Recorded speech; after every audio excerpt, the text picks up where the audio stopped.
Whoa,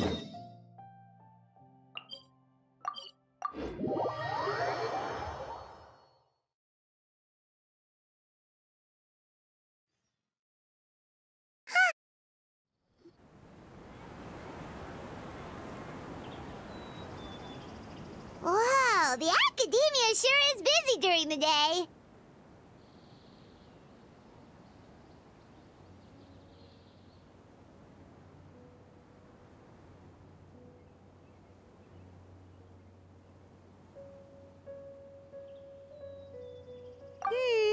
But where should we go looking for people that we know?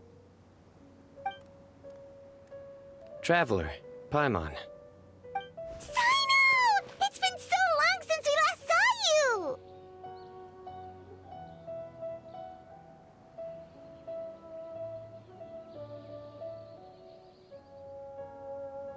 Welcome back to Sumeru City.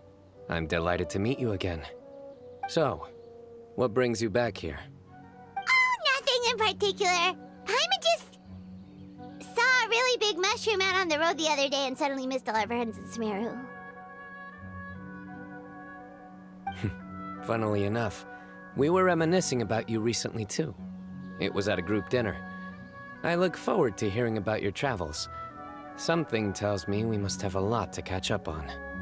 Really? You were thinking of us too? What a coincidence! Indeed. Or as I call it, the Biryani factor.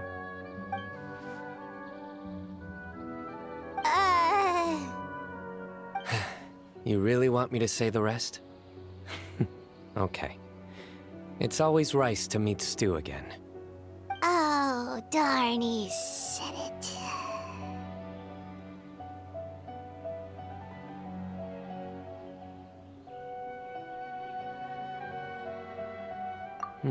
You like that one, huh?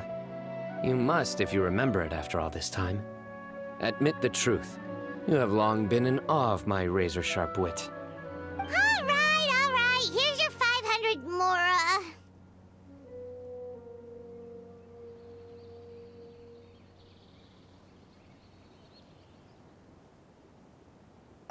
You're exaggerating. It's only 500 Mora. Hey, 500 Mora is still a lot of snacks to Paimon. All right. I'll treat you to some desserts later. Anyway, I'm actually investigating a case right now. My mind is focused on work, which is why I didn't complete the joke at first. A case? What happened? Nothing major. But after finding out who was involved, I decided, on reflection, to handle this one myself. Need any help? We only came here to hang out, so we've got the time. You may as well take us with you, and then when you're done, we can, you know... Such enthusiasm. Are you worried I'll forget about treating you to some sweets if you're not around to remind me? What? No! Alright, was it really that obvious? Obvious enough. Still, it's a fine idea. You are the heroes of Sumeru. It makes perfect sense to work together. All right, follow me.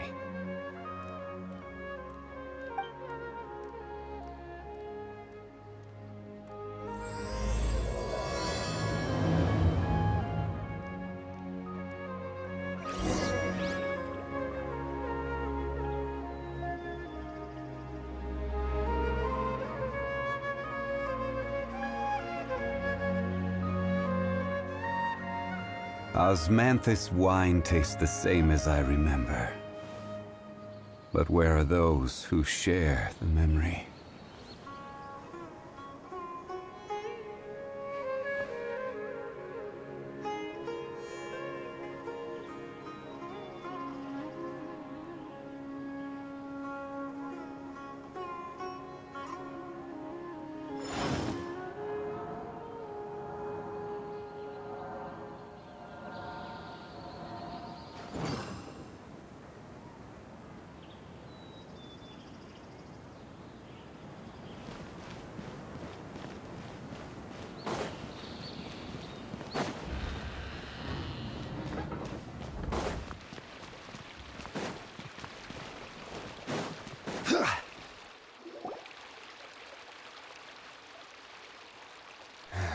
Do you see him? The old man flailing around? Oh, is he the one you wanted to talk to about the case? Correct. His name is Cyrus, a former Spontamod sage. He taught both me and Lisa. Huh? Sino's teacher is in trouble? It's ridiculous. I'm just an old man who enjoys a spot of gardening, shopping, and wine. What sort of person targets an old retiree? Professor, I've brought some friends.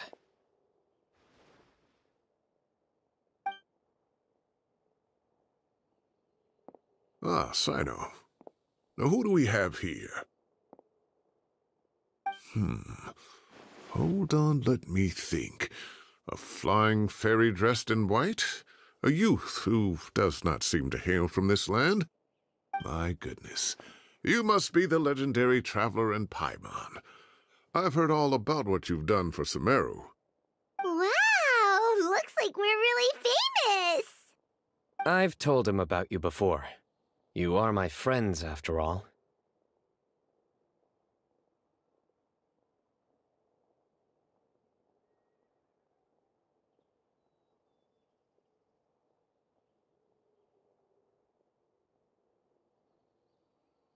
That's right. Let me summarize the situation. A couple of days ago, Professor Cyrus suddenly received a threat letter. A threat letter? Exactly. Who sends a threat letter to an old man like me, for goodness sake? This is the letter in question. Cyrus, I have uncovered your secret. If you wish to prevent it from going public, leave 10 million mora at the back door of the cafe. Secondly, don't come looking for me. You'll never find me. But I will always be watching you and all of your secrets. Finally, if you dare to report this to the Matra, there will be consequences. Wow, they sure didn't mince their words. Clearly, this person must be desperate for mora. 10 million mora, what a joke. I'm just a single retiree with nothing to my name beyond the tomatoes in my garden. Where do people think I'm hiding 10 million mora, huh? In my tomatoes? There were no witnesses, so currently the letter is all we've got. So, Traveler, Paimon, let's put our heads together.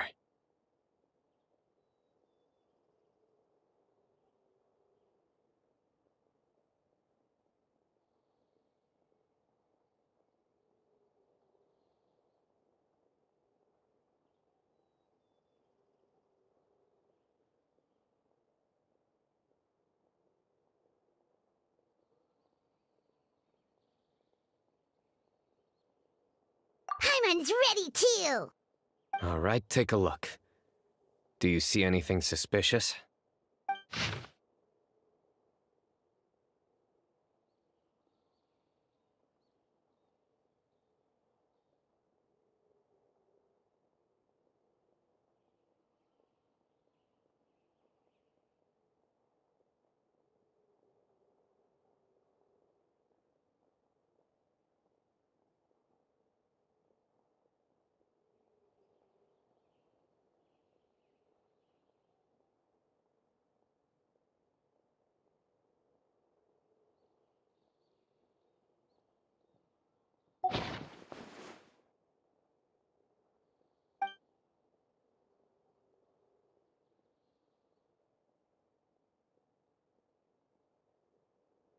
Yes.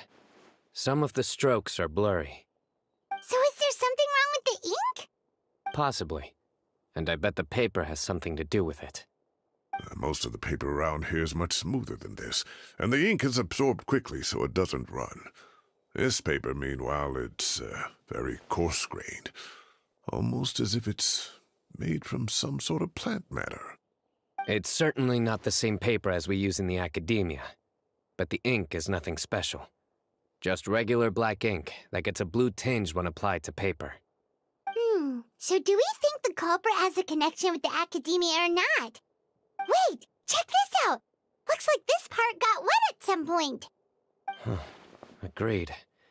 The staining suggests it was a colored liquid, not plain water. It also looks like it was wiped off with a damp cloth. A colored liquid, so... tea? Wine? Looks like we're thinking along similar lines. Let's go talk to Arof. There are some things I'll need him to take care of.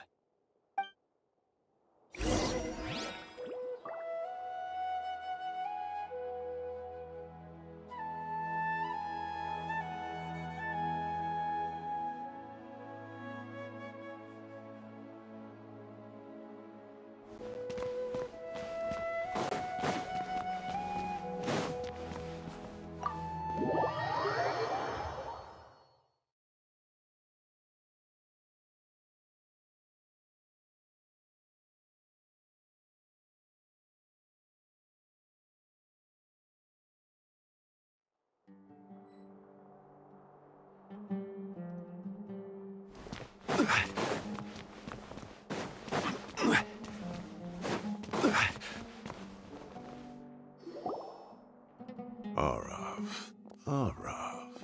Ah, there he is.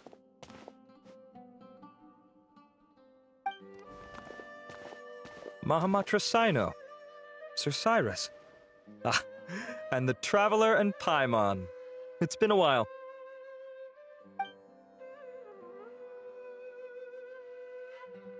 As such, I'm inclined to believe that the culprit in this case is a student at the academia.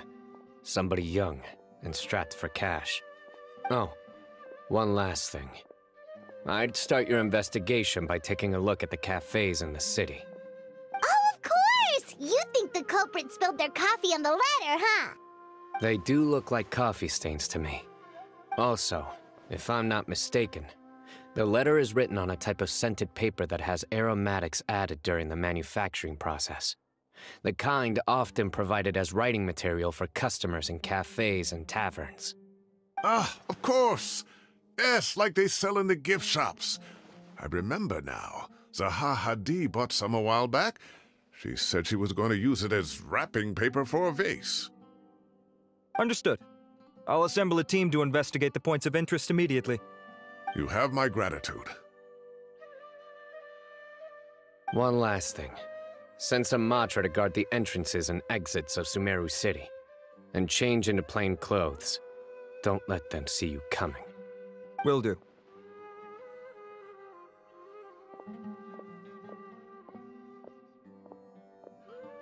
Great thinking, Sino. So, where do we think the culprit's at right now?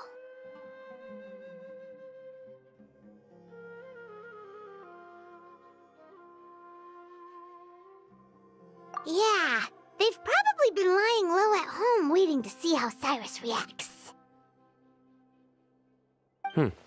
You're right, Paimon. Really?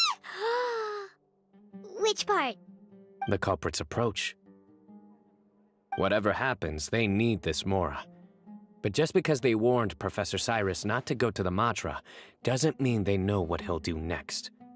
So, like you said, they need to wait and see.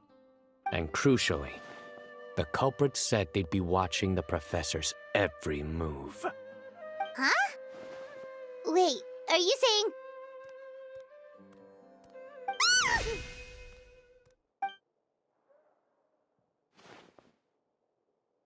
Found you! What are you doing? You wrote the threat letter! I don't know what you're talking about. What threat letter? I sensed someone was watching us from the shadows the moment we entered the House of Dana. You managed to stay relatively well hidden for someone reckless enough to threaten Professor Cyrus. There are a lot of people here, but we were looking specifically for Arof. Whoever followed us the whole way was likely to be the culprit. I was just listening in, that's all. You know something big's going down when Mahamatra Sino shows up, right? So I got a little curious. What's the big deal? You smiled when Arof left. I saw it as clear as day. Is smiling a crime now? There are coffee stains on the letter. You mixed some coffee with water, gently smeared it onto the paper, then wiped it off with a wet cloth, all to create the impression that the letter was written at a cafe. Closing off the exits to the city doesn't affect you, because you already live here. And as long as the Matra were focused on the cafes, you would be free from scrutiny. The cafe was a red herring all along. You had to be somewhere where you could monitor the professor's movements. You can't pin this on me! I haven't done anything! Really? Then why are you shaking like a leaf? The innocent have no reason to fear the Matra. But you... your heart's racing, and your eyelids are twitching. You're a terrible liar. I would never... Don't try anything or you'll pay the price. Now come with me.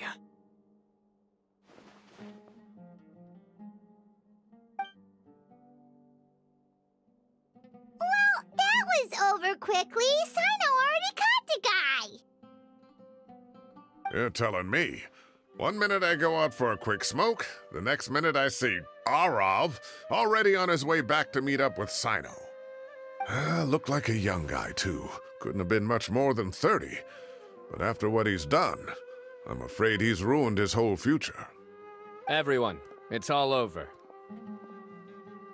Gosh, that was so fast! The culprit's name is Uraka, a 16-year-old student in the Rataoish Darshan. Huh? 16? Cyrus thought he looked 30-something! We checked his records. He's 16, a third-year student. But he looks so old. Yeah, seriously! Foolish child. He's too young for the criminal life. What the devil drove him down this path? We questioned the culprit regarding his motives. Oh, just spit it out. Nothing can surprise me at this point. Very well. It's our understanding that Uraka is a mediocre student who has been underperforming in his classes. He started taking extra tutoring to improve his grades, but developed a gambling habit around the same time and lost a lot of mora. Down on his luck, he went to the tavern for a drink and overheard some people chatting about Sir Cyrus's comfortable retirement. They mentioned that he's always arguing about his tomato plants with some old woman on the street. Some old woman on the street? Goodness gracious, has that rascal attended a single one of his classes? That old woman is Kasharwar's very own professor, Zaha Hadi. How can he not know who Zaha Hadi is? Is this going somewhere? Oh, right, yes. So another thing. We don't just argue about tomato plants. And what are they trying to insinuate by comfortable retirement? A man grows a few vegetables and suddenly he's living a life of luxury? Maybe it's more the fact that you have the time to grow vegetables in the first place. Uraka mentioned he'd heard a rumor, alleging that Sir Cyrus illegally obtained a large sum of money from the desert before retiring, and kept it for himself instead of reporting it to the academia. Uraka believes this money to be the reason why Sir Cyrus hasn't kept up with any academic research or other projects since his retirement. And given your advanced age, he thought you'd be an easy target to blackmail. Oh, Uraka. I'm at a loss for words. I'm so angry I don't know where to start. People make up rumors all the time. I am quite confident that Professor Cyrus has never embezzled a mora in his life. Arav, you'll have to find some excuse to interrogate Uraka again later. I need you to deliver a few firm fistfuls to him on my behalf. I completely understand how you feel, Sir Cyrus, but I'm afraid that course of action goes against the Matra's principles. Professor, there's no need to be childish about this. Oh, come on. I was clearly joking. Okay. Where does this go from here? The academia will determine the appropriate disciplinary action against the student. And as for the individuals spreading rumors about the professor's obsession with tomatoes and some old woman on the street, there could be a slander case here. The Matra will continue to investigate. Who said I'm obsessed with some old woman on the street? Mind your wording or you'll start a whole new rumor. You seem confused. Oh, don't you understand? Uraka is just a young boy who made a very rash and very stupid decision based on some groundless rumor he heard. Besides, I didn't actually hand over any Mora to him. The whole thing sounds a lot worse than it is. All it costs me is a little reputational damage. That's all. Please rest assured, Professor, that the Academia will issue a fair and reasonable punishment. Yes, I have no doubt about that. But as a former educator, I'd still like to have a serious conversation with the boy's parents. Their family lives in the city, yes? Correct. We looked into the family. Both parents are merchants and they're often away on business. They've never taken much of an active role in their children's lives. Oh, what a mess. You don't have to seal the evidence away yet, do you? I'd like to have that letter back for the time being, if possible. I need something concrete for when I talk to the family tonight. We have to show them how serious this situation is. The relevant authorities have already reviewed the evidence and are now discussing Uraka's punishment. You can hold on to the letter for now. Just make sure to return it within a couple of days. Oh, so you'll be able to close the case in 2 days? Give or take. Cases like this are quick to resolve. Very good. Well, thank you for all your help. Perhaps we can all go for a meal together. Oh, my treat, of course. My apologies, Sir Cyrus, but I have a prior commitment. Enjoy the meal, everyone. Ah, I see. Well, that's a pity. But Sino, you have to come. You found the culprit at record speed, and I owe you for that. Ah, and isn't Tighnari in town at the moment? Bring him along, too. Wait, you mean Tighnari's in the city? He is. Tighnari's master, Sir Nephis, called him and Kale to the Academia to help out on a project. They should be at Nephis's office at this hour. Though I must say, I'm surprised you're extending an invitation to Tighnari. Did you do something to offend Sir Nephis? Don't be outrageous. Nephis offends me all the time. It's never the other way around. Anyway, hurry up and fetch Tighnari. I'll head over to the tavern with the Traveler and Paimon. See you there. Go on now. Don't keep us waiting.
Not to brag, but we never had problems like this at Ratawa Hist back when I was still teaching.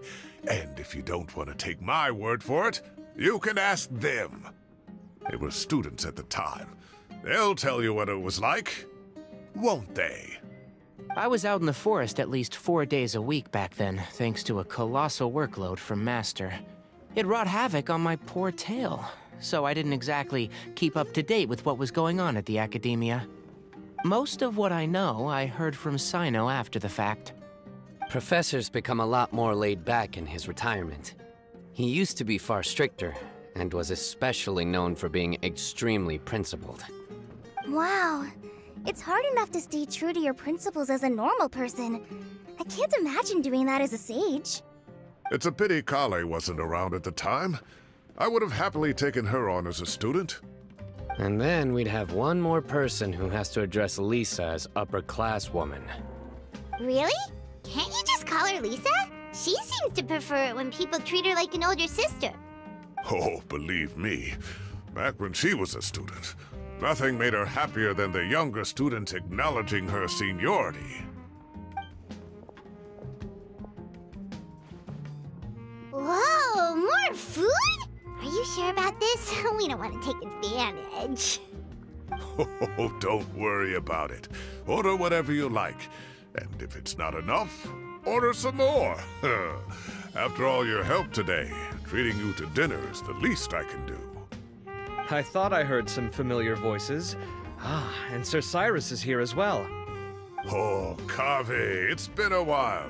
Zahahadi was talking about you last month. How have you been? I've been all right, thank you. You're looking very well, sir. I'm glad to see it. Have you eaten yet? Care to join us? That's awfully kind of you, but I had a late lunch, so I'm not really hungry just yet. I'll have dinner a little bit later tonight. I just came to Lombard's to buy some wine, and when I heard some voices I recognized, I thought I'd come and say hello. So what's the occasion, anyway? Some sort of celebration? Consolation, more like. You wouldn't believe the day I've had.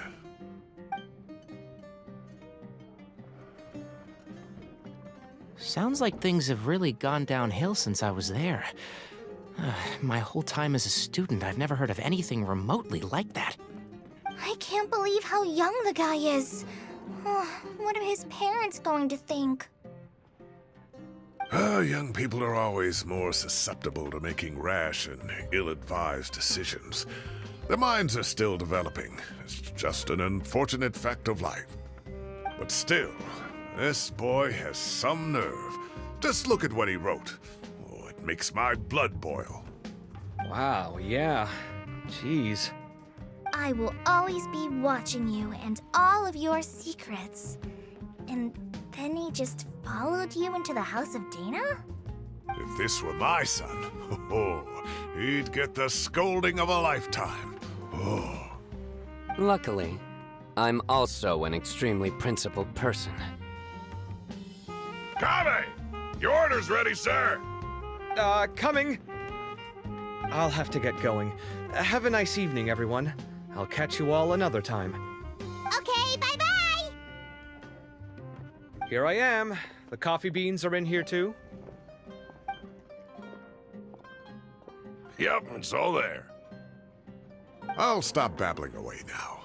Let's eat before the food gets cold.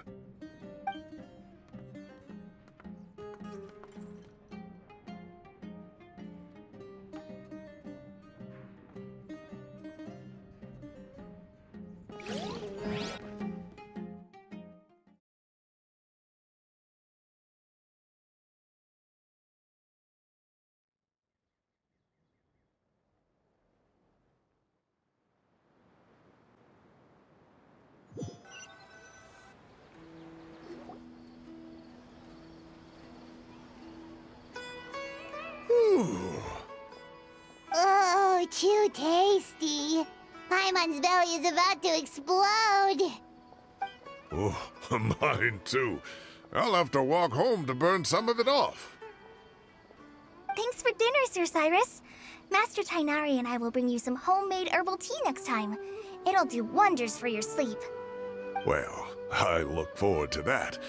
In fact, could I trouble you to bring a little extra for the other old folks on my street? I'll be the envy of the neighborhood.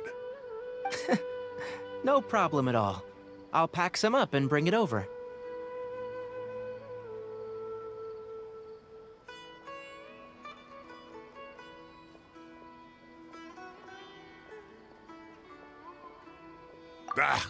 I'll see you all later. I better head home now and tend to the crops. Good night, Professor. Don't let those tomatoes keep you up too late. Hey, my tomatoes are serious business. I am not about to be beaten by Zahahadi. Anyway, I'll be leaving now. Don't stay up too late now, children. I bid you all a good night. Take care. Have a safe trip home. All right. Now, we finally have some us time. What do you mean, us time? Well, I was talking with Tainari and Kale, and since we all have some free time, we thought we could all go camping together. Think of it as our way of welcoming you back to Sumeru. Camping? Oh, that sounds fun. Paimon's in!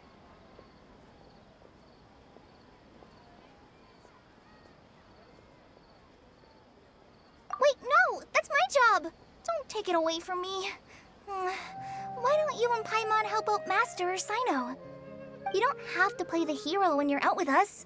This is your chance to just, you know, laze around and switch off for a bit. Everyone, let's meet tomorrow afternoon at the riverbank to the southeast of Gandharvaville. No need to bring anything. We've already packed everything for the trip. Just bring your delightful selves and prepare to have some fun. You got it! We'll be there! Great. Then we'll see you tomorrow.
Time to set off. Let's head to the southeast of Gandharvaville and meet up with the...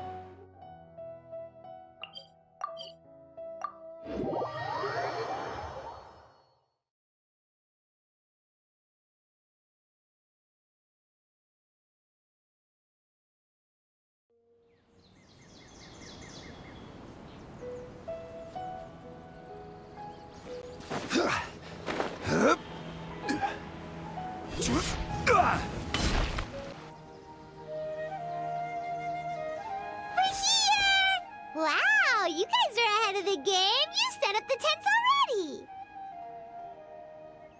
I'd say we're right about on schedule, actually. We were aiming to have them set up before you arrived. Traveler, Paimon, let's go fishing together. Whatever we catch, we can grill for dinner tonight. You got it. Dinner's on us tonight.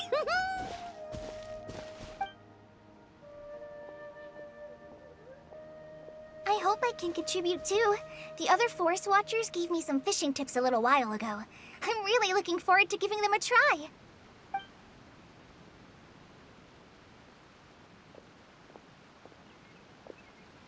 I saw some very appetizing mushrooms in the area, so I gathered a few for us. I'll leave them here along with some fresh fruit. Wow, camping with a forest watcher is the way to go. They think of everything. And even if they don't, they can improvise. This is true. I don't think I've ever had a single rough day in this forest. So, how has everything been going for you? Well, there's been some high points and low points, but we've had some unforgettable experiences along the way. I see. Oh, in that case, you should try a valberry. I bought some from the market this morning. A valuable suggestion. Just don't bury your feelings using food. All I wanted was to recommend something bittersweet. Oh, I have a sudden craving for fruit tea. I'm gonna go fetch some stuff. Bye!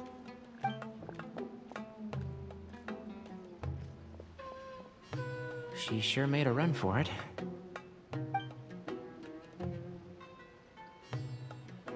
unbelievable. She made a run for it. So Kale chose the path of tactical retreat. Could it be she foresaw what shall soon come to pass? My dear friend, you know what I am about to say.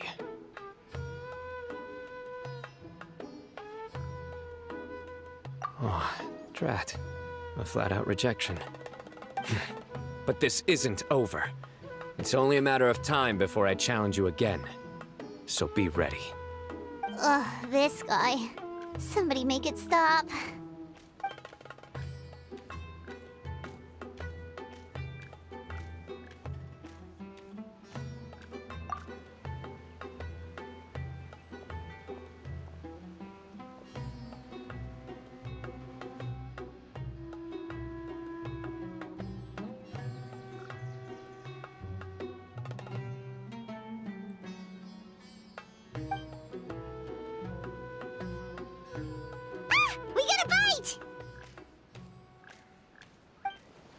I'll reel it in.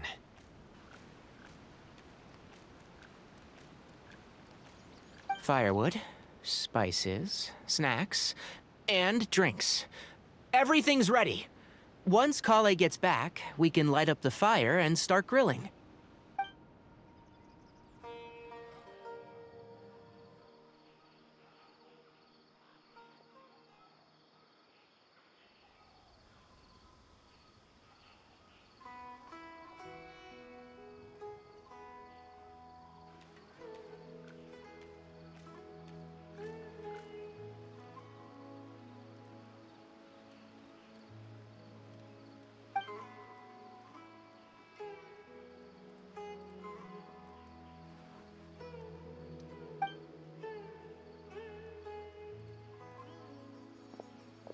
There are 3 tents. Which one do you two want to take? How about the one on the left?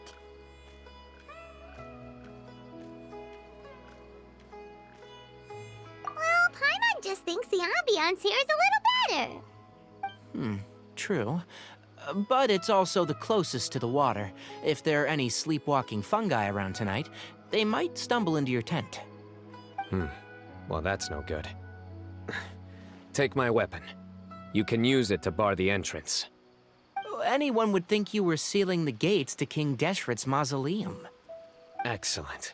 Then this tent will be an impenetrable fortress. I'm back! How's your appetites? Ready for the barbecue? Always.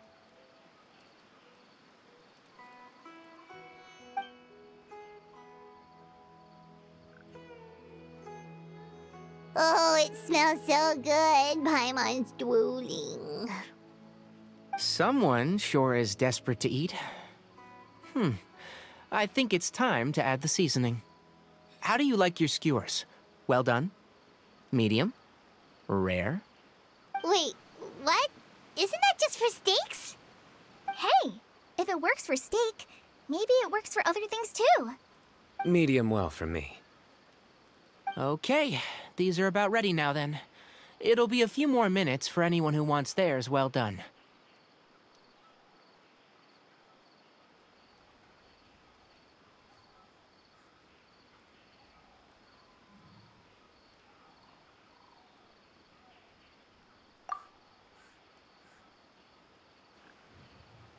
Oh, that was so delicious. If Paimon's stomach had space, she'd eat 3 more skewers. I ate a lot too. Here comes the food coma. If you're tired, then go rest. You must be getting sleepy too, Paimon. Why don't you guys head to your tents? Sino and I will clean up. Tonight, I show you mercy. Our sacred duel will take place another day. Good night.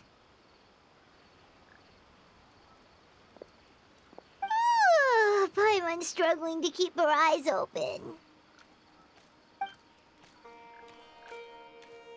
Oh, don't forget this. The Staff of the Scarlet Sands. Wait, you were actually being serious about that? It's a very powerful weapon. Try it. Paimon can't even lift that thing. Fair enough. You sure you don't want it? Yeah, Paimon's sure. We'll be fine. And even if we do get an uninvited guest in the night, Paimon will be here to take care of the traveler.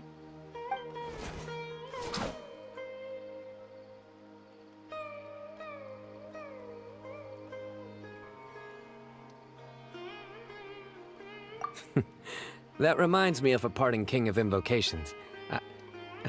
I'll tell you about it tomorrow.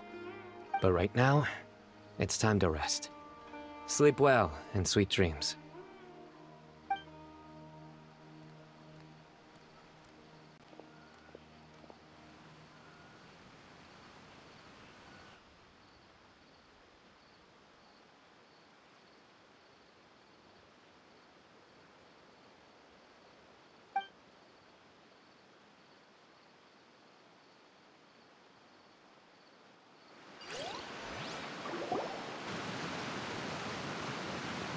I think they should all be here. Traveler? Paimon? Are you in there? Could you come outside for a sec? Look at this.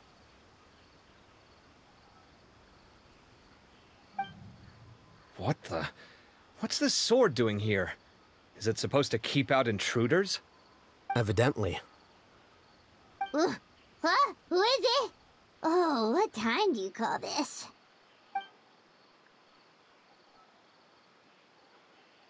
Paimon's gonna take out the sword. Yeah!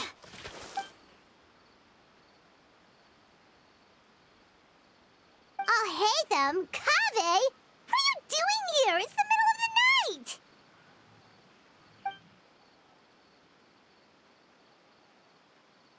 Sorry to wake you up at this hour of the night, but we've got a situation on our hands. Let's get dressed and talk about it outside.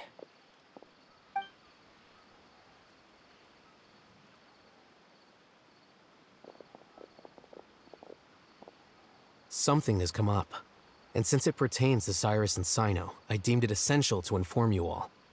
Whoa, back up. Let's start from the beginning.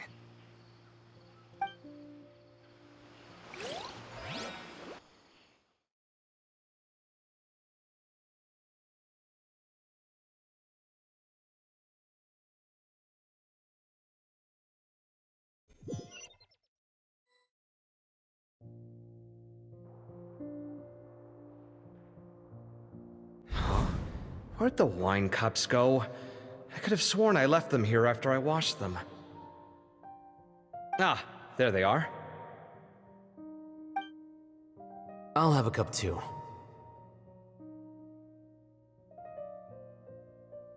Can you see if the cookies are still on the table?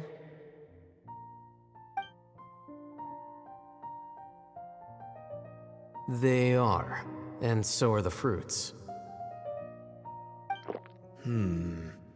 Oh, this is so bland. I should have gotten a few bottles of what Cyno's group was drinking last night. Do tell. What were they drinking?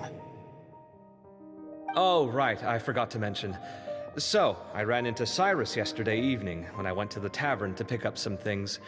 He was hosting a dinner for Cyno, Tighnari, Kale, and the Traveler and Paimon. Anyway, they got a bottle of Lombard's new vintage for the table. At least, I think that's what it was. It looked pretty good. Sounds like they're all tangled up in this. You know what it's about, right? 16-year-old kid tried to extort Cyrus. He was asking for 10 million mora. I heard some people talking about it on the streets, yes. Didn't take them long to catch the culprit. The sages are probably dealing with the case by now. I wonder what Sir Nephis and the others will make of it. Oh, Cyrus showed me the extortion letter, too. It was crudely written, but the paper had this beautiful pattern on it that I've never seen before. Really caught my eye. Give me a sec, I'll sketch it out for you.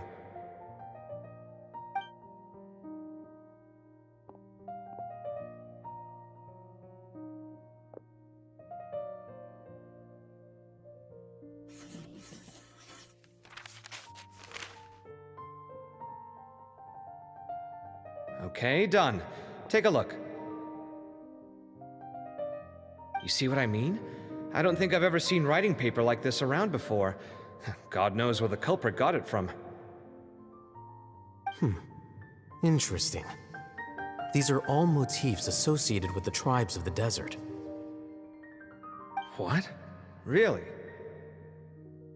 Take this, for instance. Looks like an outline of a spire, similar to the kind found on some ancient palaces. And the crisscrossing and mirroring here, I recognize that too. It bears a striking resemblance to an ancient emblem, one that hasn't been used in a very long time.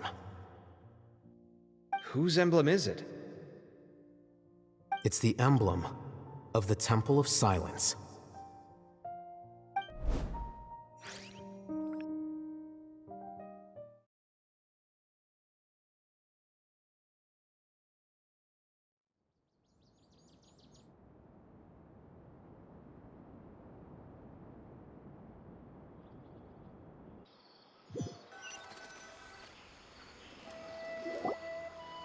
After discussing it with each other, we both agreed that something didn't feel right, so we went looking for you. This was a long way to come from the city. Alhaitham figured you were probably with Tainari, so Gandharvaville was our first stop, but the Forest Watchers told us that you'd gone camping. Then, just as we were heading off to the campsite, we ran into Sino. He said he was on a supply run. We exchanged a few words, and then he ran off. Hold on, so what's the deal with that emblem you were talking about? The Temple of Silence, you said? What is that? Should we be worried? Something's up, huh? Give me a second. Let me get Kale.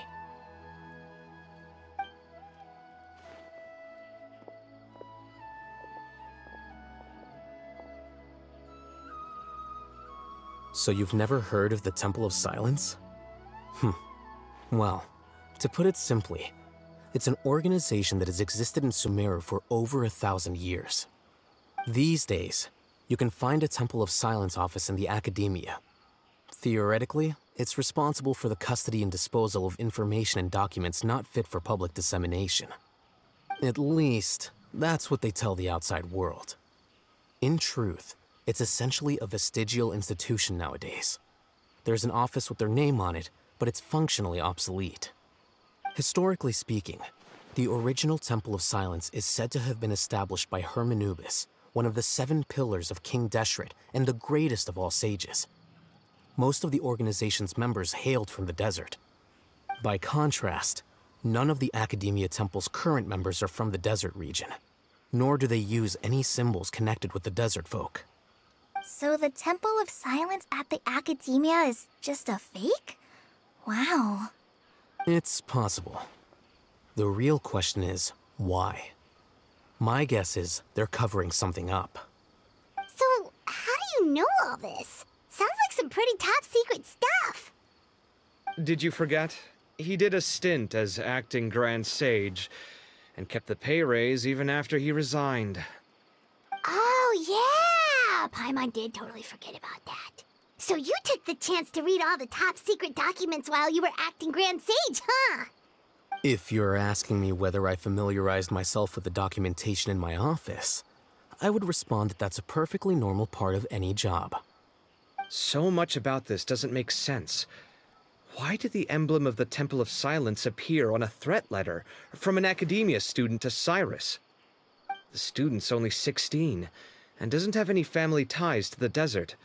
So where could he have seen that emblem, or gotten the paper? You said you ran into Sino, yes? Did you tell him what you've just told us? Yep. He ran off as soon as he heard what we said. Given that Cyrus is involved, he's probably halfway through solving the case by now. Still, we should try to catch up with him. At this hour of the night, Sino will probably go looking for Cyrus at his current residence. If the Academia's Temple of Silence really does exist just to cover up the truth, the sudden appearance of this emblem can't be good, and sure to stir up trouble. We should pay a visit to the Academia. Yes. As the Sage of Amorta, my master ought to know the truth about their office. You can ask him to tell you what he knows. The more information we have, the better prepared we'll be for whatever happens there. If this situation is connected to the real Temple of Silence, the emblem has to be part of a bigger conspiracy. Kale, could I trouble you to send a message to the Core of 30? Tell them to keep an eye out for Cyno and Cyrus. Traveler, Paimon, you two come with me. We'll go after Cyno. Sounds like a plan. Let's go. Cyrus has been living in the city lately. He rented a place near the field so he can keep an eye on his tomato plants. Then let's go look for him there.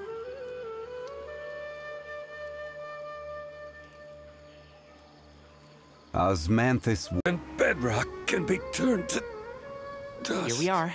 This is the place. We might be too late. Looks like nobody's home. Oh, Cyno moves fast. If he was here, he's probably long gone by now. I know that voice. Is that Tainari I hear? Ah! Professor Zahahadi! Wow, so it really is you. My goodness, whatever is going on tonight? We're looking for Cyno. So, he's already been here. Yes, not long ago, in fact. He knocked on my door and asked if I'd seen Cyrus today at all. I told him the old fool left early this morning, and I hadn't heard him come back.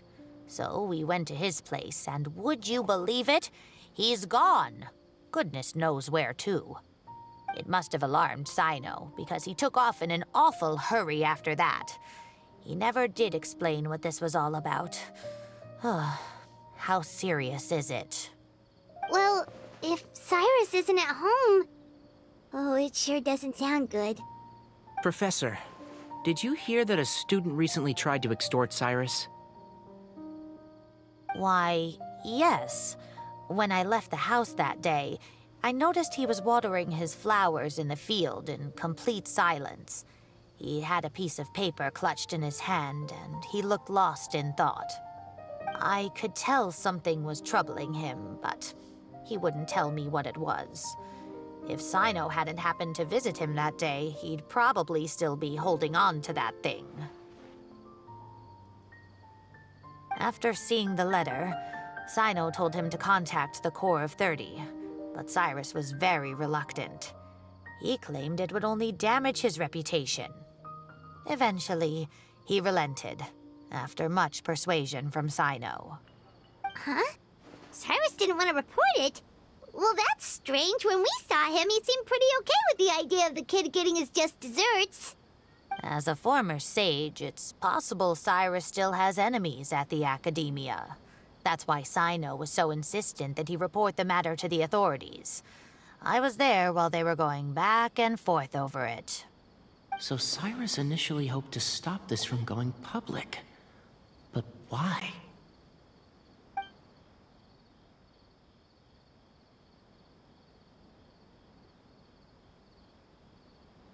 Oh, dear. What on earth has that old fool gotten himself wrapped up in? Oh, I do hope he's not in danger. Oh, I almost forgot. Cyno left me this letter to pass on to you. He wrote it when he came by earlier. He realized you might come looking for him. Thank you. What does it say? Let Paimon take a look!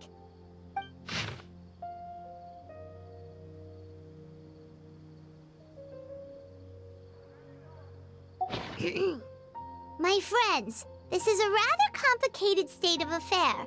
Unfortunately, I cannot disclose more than that. I ask you to understand and accept that I had to act alone at this stage. Don't come after me. Yep, that sounds like Cyno. Thank you, Professor. Please do not worry. We will do all we can to protect both Cyno and Cyrus. Traveler, Paimon, let's head to the Academia and regroup.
You're here? I thought you were going after... Ah, I guess you lost their trail.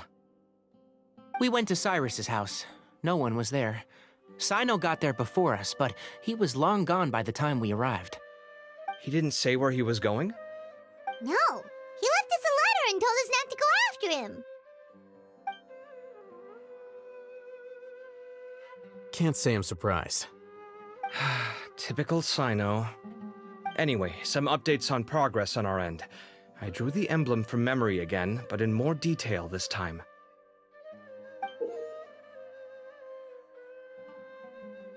I checked some ancient texts for a similar design. The one I found was a little blurry, but the similarities in the general form and certain details were clear enough to confirm a match. Yeah, and we're lucky we found anything at all. It turns out the emblem was all but lost to history. We scoured the entire Academia collection, and that book was the only one with a record of the motif. Meanwhile, Arav managed to get Uraka to disclose his source. The one who told him about Cyrus's embezzled funds was a young man from the desert. According to Uraka, he had a striking presence and was well educated. Apparently, the two met in the tavern over a game of cards. The guy claimed to be in the city for business, as part of a merchant caravan. Uraka was intrigued when he heard what his new acquaintance had to say, and brought up the idea of extorting Cyrus for Mora. The guy encouraged him to go ahead with it, then handed him some pen and paper to write the letter. I see. So it could be that this person planted the paper intentionally.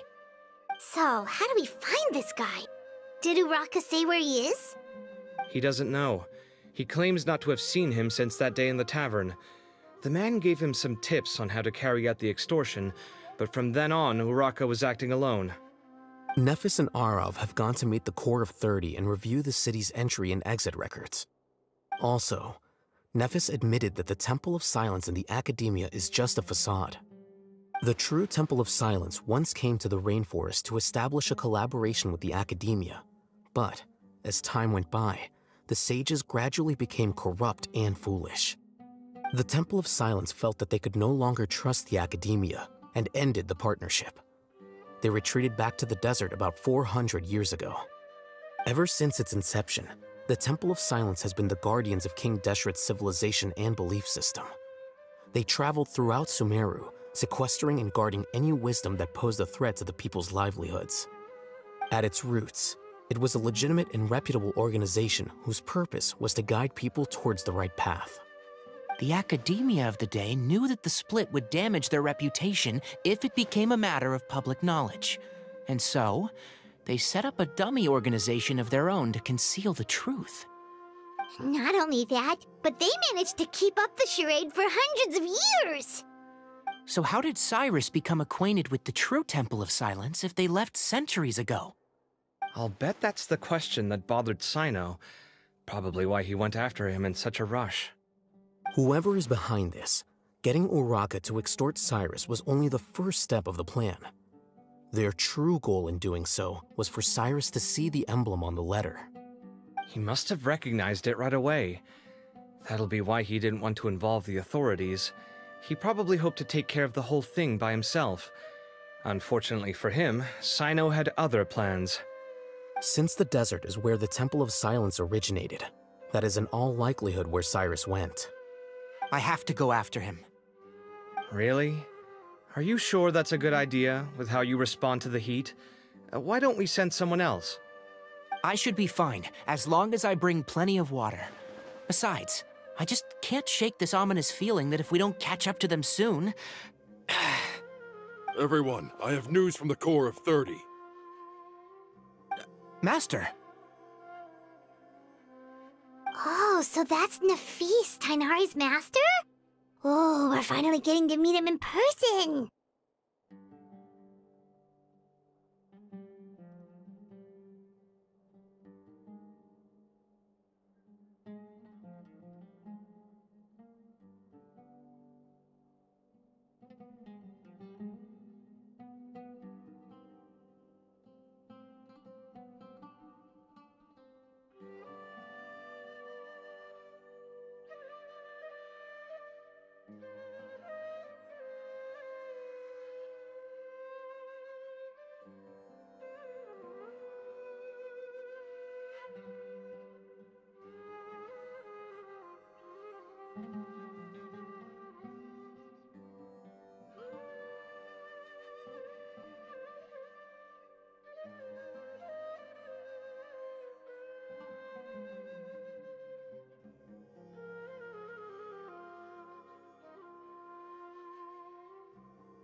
It's a pleasure to meet you, Traveler in Paimon.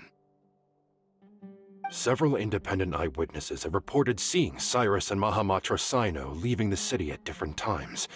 Both were heading in the direction of Caravan Ribat. I was going to suggest that you join forces with the Corps of 30 in this case. However, as I'm sure you've already heard from Alhaitham and Kaveh, the Temple of Silence is involved. The Academia has made a number of decisions throughout history that I am ashamed to talk about. It may well be that no better choice was available to them, but those actions are nonetheless a stain on our legacy. I won't attempt to make you understand the Academia's perspective. Now is the time for action. I understand where you're coming from, Master.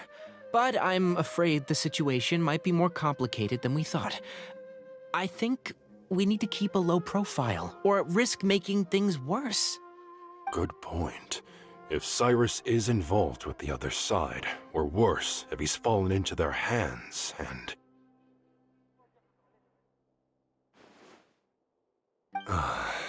Everyone, we have to get Cyrus and Sino back safely. We cannot afford to lose them.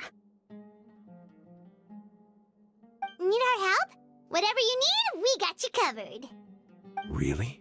Wonderful. You have my most sincere gratitude. Arav and I will continue to follow up on the lead from Uraka. Kaveh, Scribe Alhaitham, I'd like to ask you to cover the duties of the House of Dana.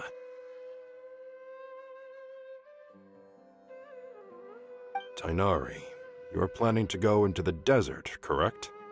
I am. Kaveh, I'll be okay. You stay behind to help Master and Alhaitham. Well, if you're sure... okay. But be careful. Thank you all. Arav, let's go. You'd better get moving. Don't forget to ask for help when you need it. Will do. Let's go, Tainari. Hopefully we can catch up with Sino before it's too late. Knowing him, he's probably covered a fair distance already, but we still have a shot. Let's take it.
Okay, we made it to Caravan Ribat.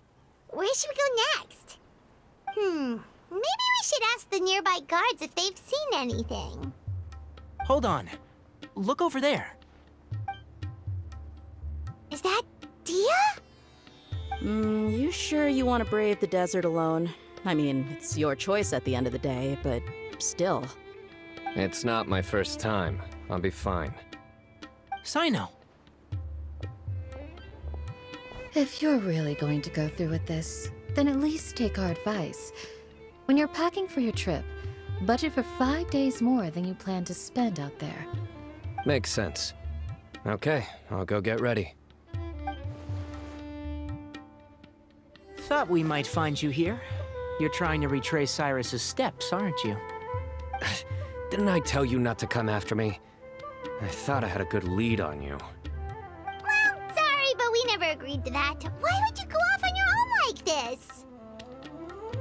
Nothing personal. It's just a complex situation. And I'd rather not involve anyone else if I can help it. Takes a special kind of person to get Sino chasing them all the way out to Caravan Rebot. But why so coy today, huh? You only gave us his age and description. Why can't you reveal his name? Is he Sumeru's most wanted or something? Oh, also, hey guys, it's been a while. Dia and Candace! So nice to see you. Actually, seeing all of our friends is the whole reason we're here. You're looking well. Glad to see it. Candace and I came to Caravan Rebot on business. We ran into Sino as he was asking about some elderly gentleman's whereabouts. Some people say they saw him. Guess he stood out as an older guy heading into the desert alone with just a sumpter beast in tow and very few supplies. That's gotta be one heck of a story there. Sino, it's okay if you can't tell us anything about the case, but let us know how we can support you. We're here to help however you need. The more people we have working on this, the quicker we'll be able to find the person you seek. No, it's not that simple. If I'm right, he'll be doing everything he can to avoid us. We spoke with Zaha Hadid. From what she said, it's pretty clear that he wants to try and solve this on his own. It won't be easy trying to find him in the desert when he's deliberately trying to cover his tracks. Sounds like this is far more complex than we imagined. Still, if he started from Caravan Rebot, the chances are that his route took him past our village. You may as well ask if anyone there has seen him. My thanks to you both. Once this is resolved, I will find a way to repay you. Come on. No need to get all serious. Just buy a round of drinks next time we're all in the city or something. That's a deal. All right, so, you all set? Yes, we'll handle it from here. Thank you again for your help. I don't take it for granted. All right, then we'll leave you to it. Just remember, if you change your mind and need some reinforcements, we'll be here. And don't think you'd be imposing. You can depend on us. Don't worry, we'll keep him out of trouble.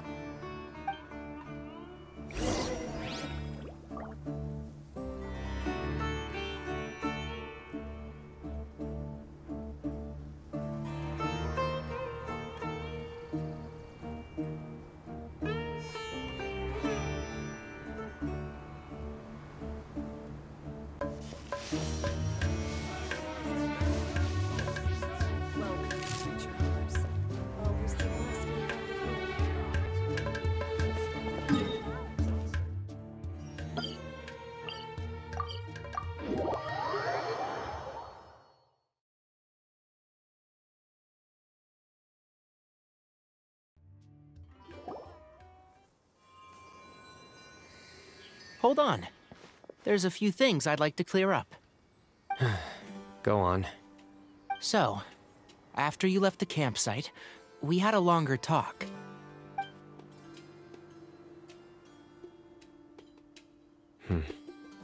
Clearly, we've only scratched the surface of the Temple of Silence question. It doesn't surprise me at all that the one in the academia is a fake. Do you have any connection with the Temple of Silence? I do. I trust you're all aware of the spirit that gives me my power. Hermanubis, the original founder of the Temple of Silence. Due to my unique constitution, I was put through a number of trials in the desert when I was younger.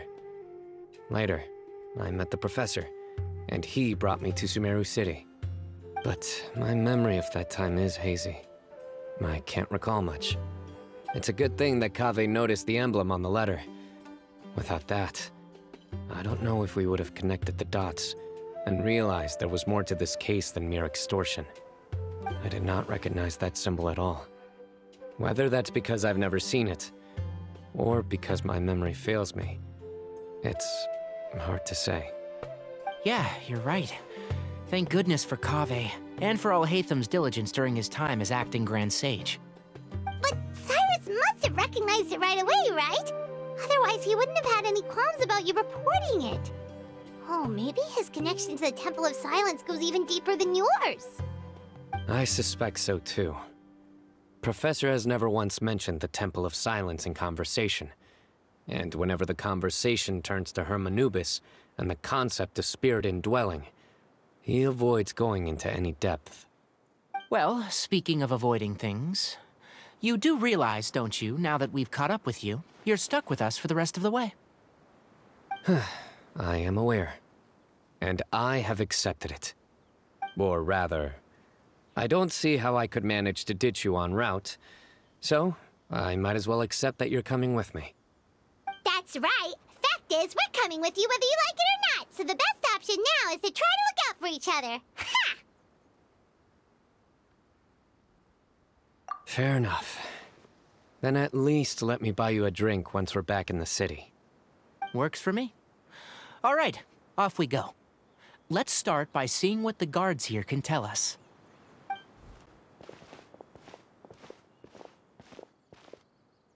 Hello.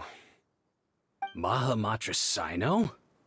I'm looking for someone, so I'd like to confirm any recent foot traffic in and out of Aru Village.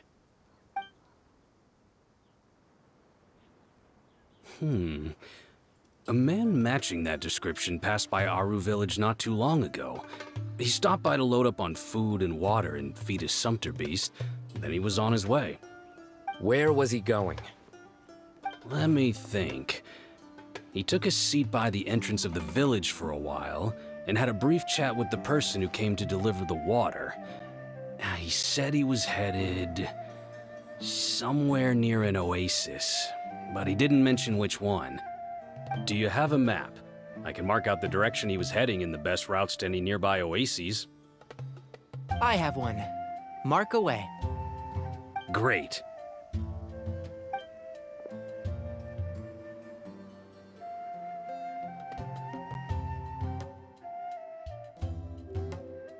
There you go. Thank you so much. You were a great help. You've got a really good memory. Ah, you're quite welcome. Just doing my job. Best of luck. I hope you find him soon.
Hold on. I see some people over there.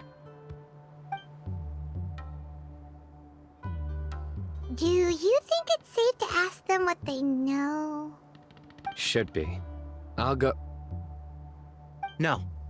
I'll do it. Huh? Why can't Sino go talk to them? What difference does it make? Given my background, appearance, and the way I dress, I might not be the most welcome visitor here. Just in case, it's probably better to let a more neutral party handle things.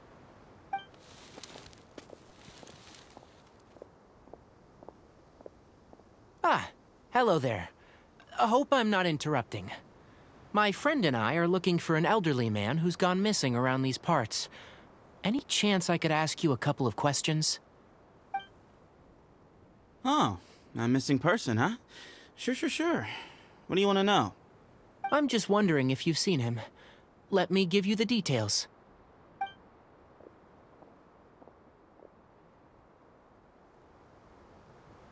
So, a silver-haired guy in a long robe, culture type with thoughtful eyes, and he's traveling alone. He'd stand out like a sore thumb around here. Yeah, sounds like the kind of guy we'd remember if we saw him. He's looking behind me.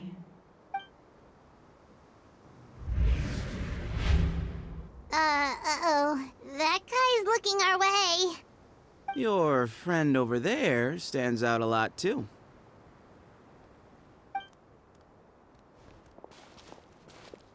Hey! Aren't you Sino, the General Mahamatra? Yes, that's me. You don't seem surprised that I recognized you. It wouldn't be the first time. Oh, you're the one looking for the old man who's gone missing, aren't you? I have a bad feeling about this guy. Someone's on edge. You don't trust me much, do you? No need to hide it. I understand why you're wary of us. Still, you came to us asking for help. Do you want it or not? I thought you were a group of merchants. Seems I was mistaken. Your henchmen don't look like much. But something tells me they put up a better fight than most mercenaries. Hey! Hear that, guys? You're my henchmen now. Suits me, as long as I get paid for it. Just cut to the chase already. I'm running out of patience. Alright. Come with me. All of you.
Don't you want to find your friend?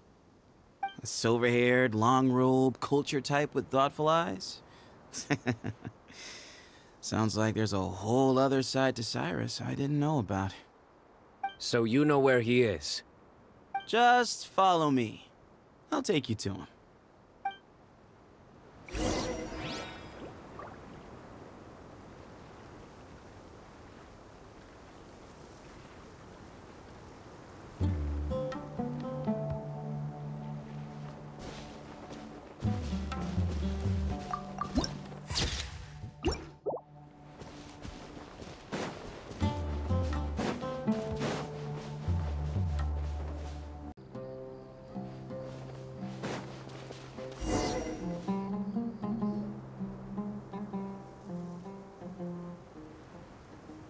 And here. What? Where are you looking? There's nothing here! Please, step back. Whoa! Something's coming out of the ground! What is this enormous building doing here? And how was it so well hidden? King Deshret's technology? Wait, so... Hold on, who are you guys really? Is this the Temple of Silence? So you're a member? All good questions. There'll be plenty of time to address them later.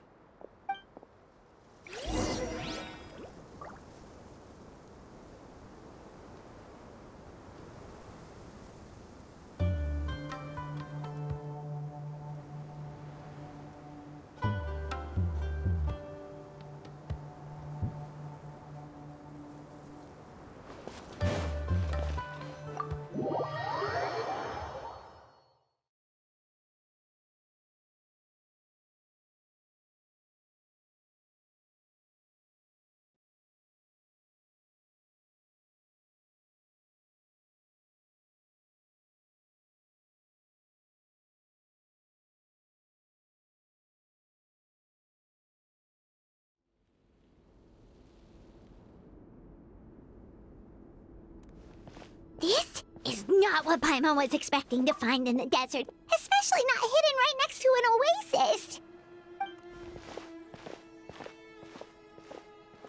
Ooh, Paimon's scared. They must have kidnapped Cyrus. Do you think this is the guy Raka met in the tavern? What's wrong? Thinking about your professor? I just hope for your sake you haven't done anything you might regret. Me too. Hope I haven't done anything to incur your wrath.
Who's our next target?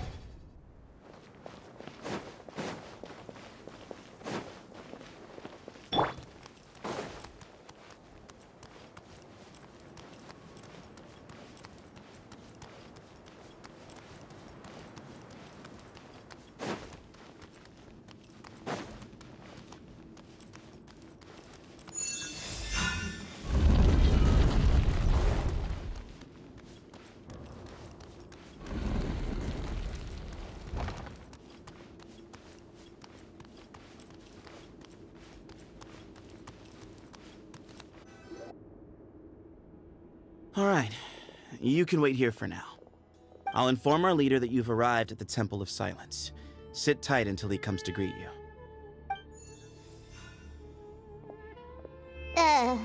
So he's just gonna leave us here unattended? Maybe we're not being kidnapped after all. They can't have been at the Oasis by chance. They were waiting for us. Whoever the leader is here, they were obviously counting on us showing up. So this is the Temple of Silence. After leaving the rainforest, they hid themselves here? Hey, look! That guy's coming back. Don't worry. Someone will come and call for you soon. What's your name? Sorry, guess I was so delighted to see you, I forgot to introduce myself. My name is Sethos. I'll be here if you need me, but I'm not planning on answering all of your questions. Other than that, you can occupy yourselves however you see fit. So we're free to explore by ourselves? Yep. I mean, I'm not worried about you running off. Cyrus is here. And unless I've misunderstood, you're all quite anxious to see him again. He's right. Well, if we've got some time, we might as well take a look around.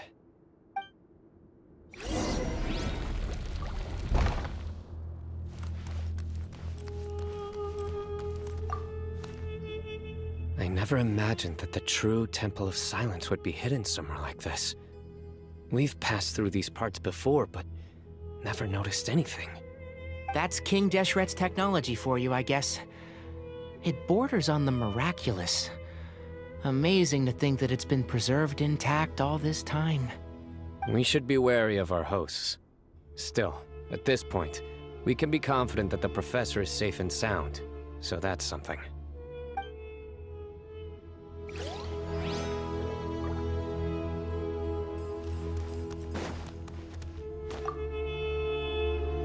Hey, Sethos! Have you got some time to chat? Sure. Although, I'm assuming by chat, you mean you have questions for me? Not often. The Temple of Silence is a place of quiet and solitude. We don't get...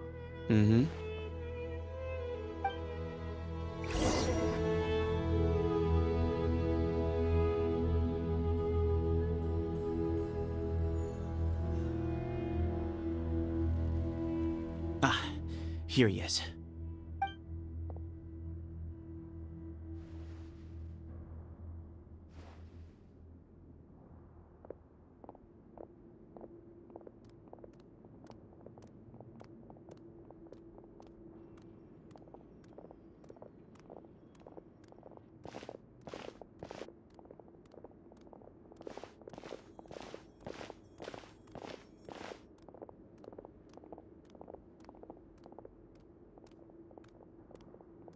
Grandfather, the person you wish to see is here.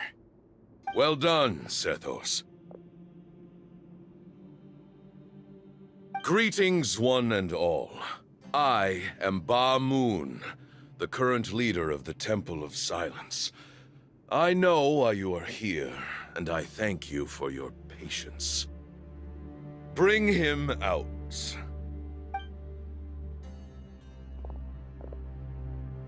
Professor! Cyrus, are you okay?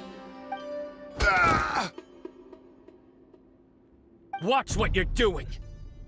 Oh, my apologies. We have no intention of causing you distress. But you must understand, Cyrus is of great importance to us. We had to find a way to bring him back to us. Cyrus owes me his life.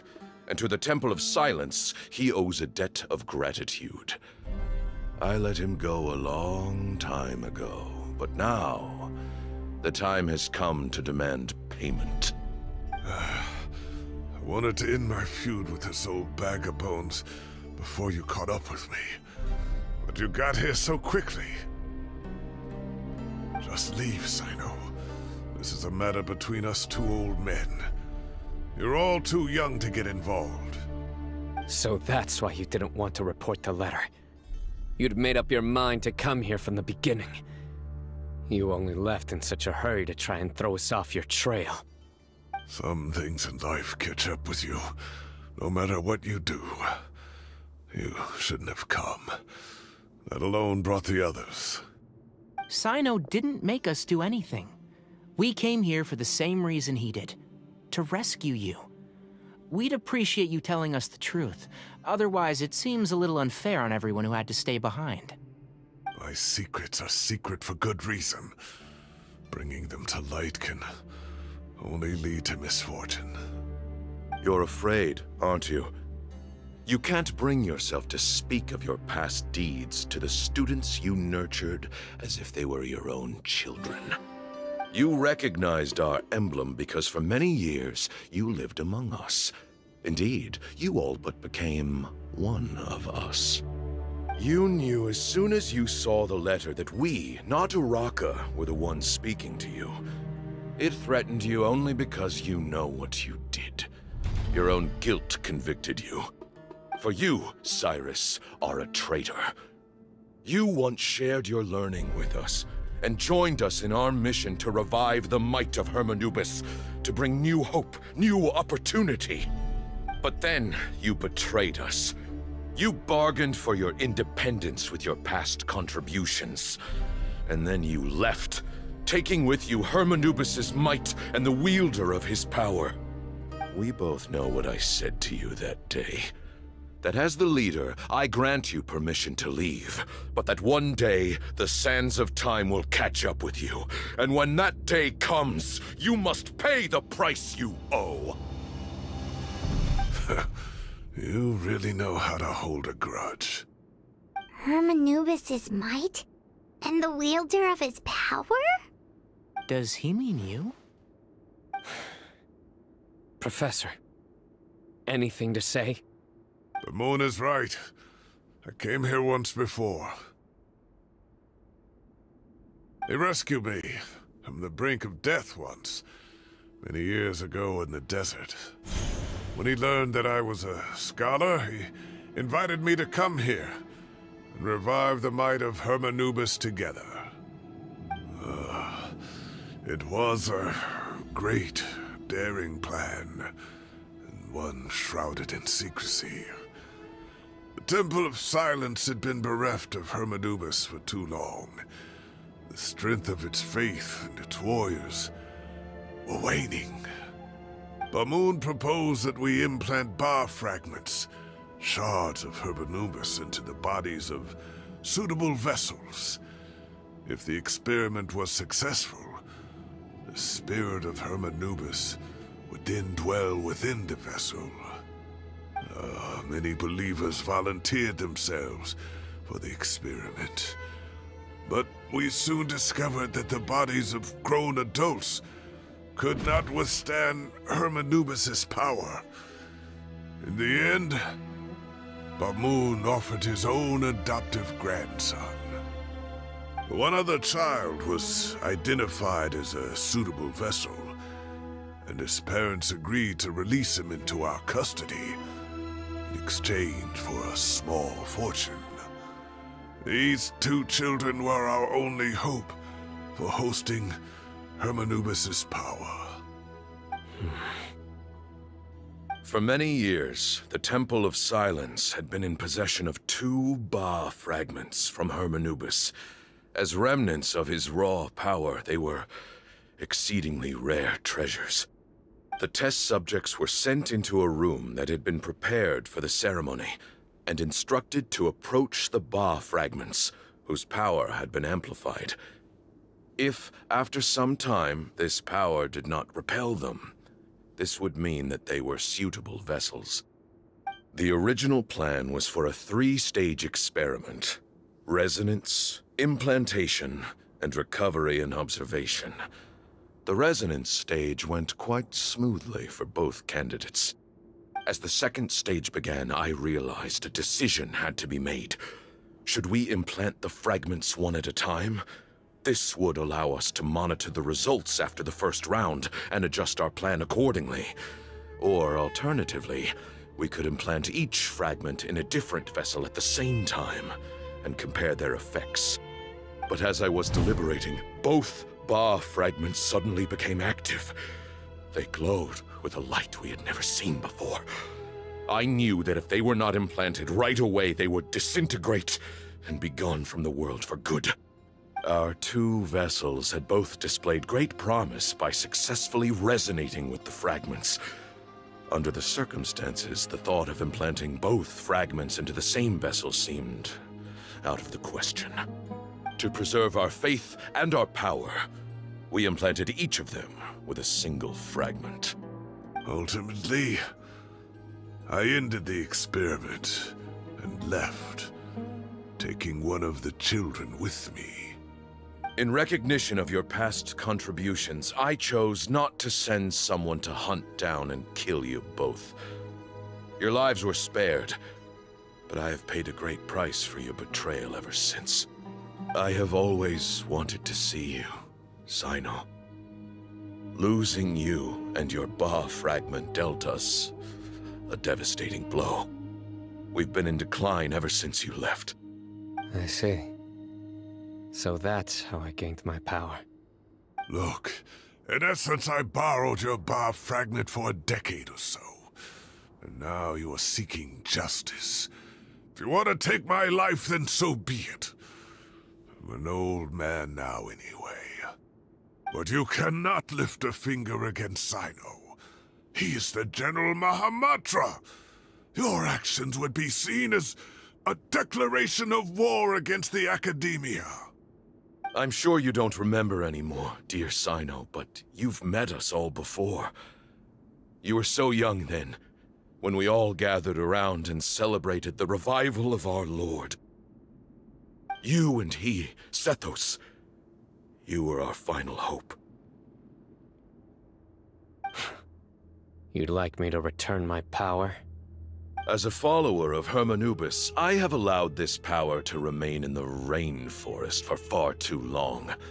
Now, it is time to reclaim it.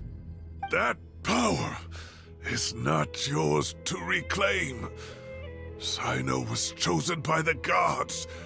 You cannot take what they have bestowed. You are wrong. Sino was chosen, but he was not the only one. My child, Sethos, has the same gift as he. So those are your terms for freeing the professor? Despise me all you want. My sins are my own. The Temple of Silence is an innocent party. It is because of my foolishness all those years ago that the Temple's glory has waned.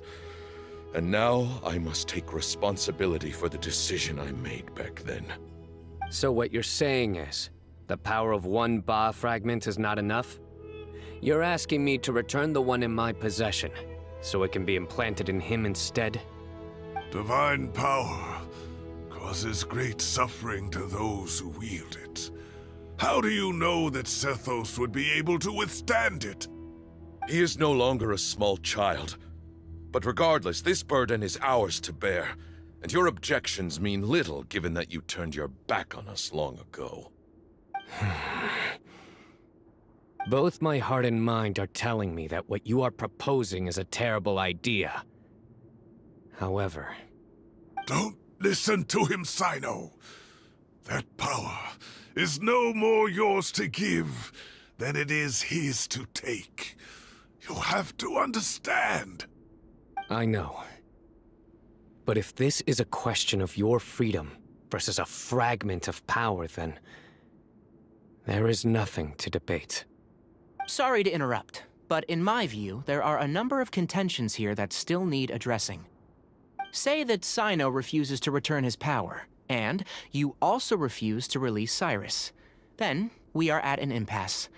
I find it hard to believe that you went to all this effort without planning for that possibility. You're trying to gauge where we stand while keeping your remaining cards close to your chest. Well, my stance is, put the rest of your cards on the table. Then we can have a discussion. Wait, those ears... So, we have a descendant of the Valukashuna in our midst. Splendid! Fate smiles upon us after all.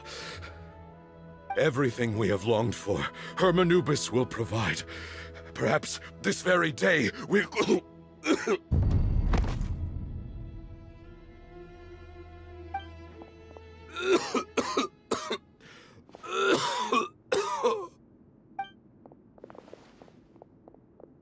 Why is he coughing so much?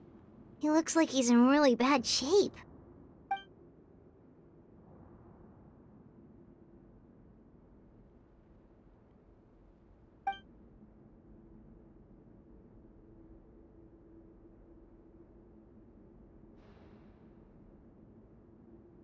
Moon, you... Take our leader back to his room. Sethos, you must... Grandfather, I know what you wish to say. Leave this in my hands. I don't like to drag out conversations, so I'll just cut to the chase. Had Cyrus not stopped the experiment all those years ago, the plan would most likely have been a success. The wisdom of Hermanubis would have been ours. Still, it's no use talking about what-ifs. We cannot change the past. I'm not like my grandfather. The Temple of Silence has a grand legacy and a sacred duty to fulfill. So it's somewhat inevitable for the leader to have an inflated sense of self. But I see things a little differently. I don't believe the temple has the same stature that it once did. Time has worn away at its prestige and changed things almost beyond recognition.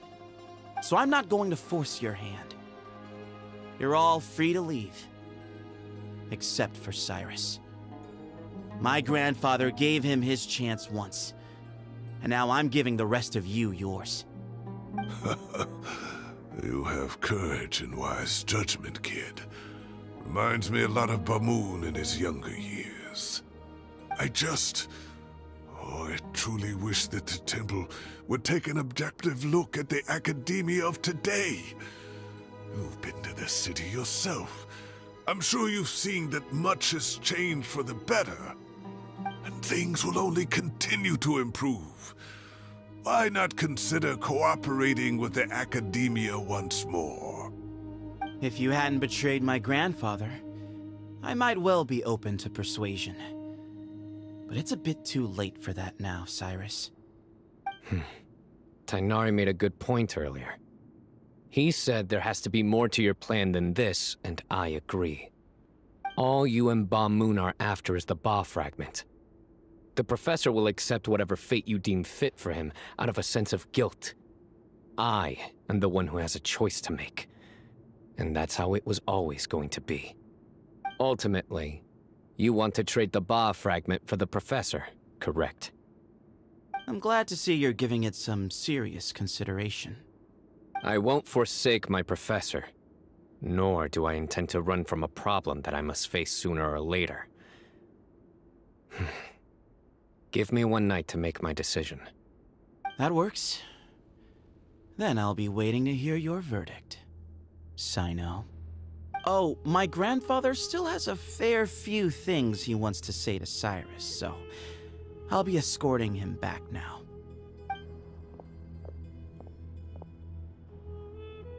Are you sure about negotiating with him? I need to think this through.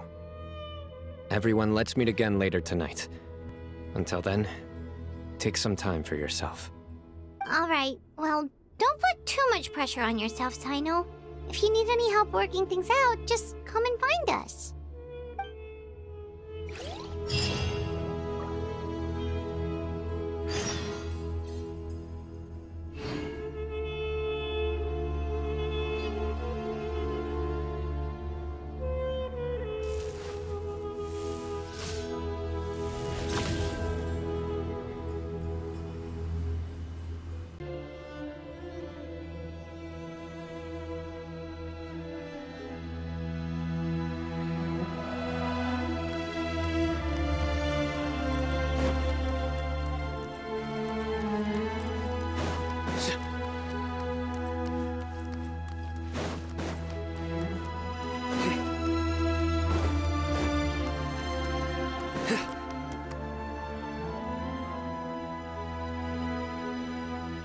taken some time to reflect on this.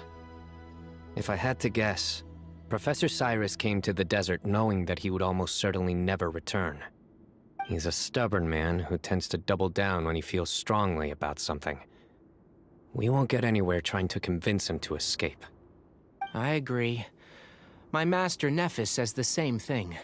Once Cyrus makes up his mind about something, he won't listen to reason. So that's one thing. A few other things come to mind too.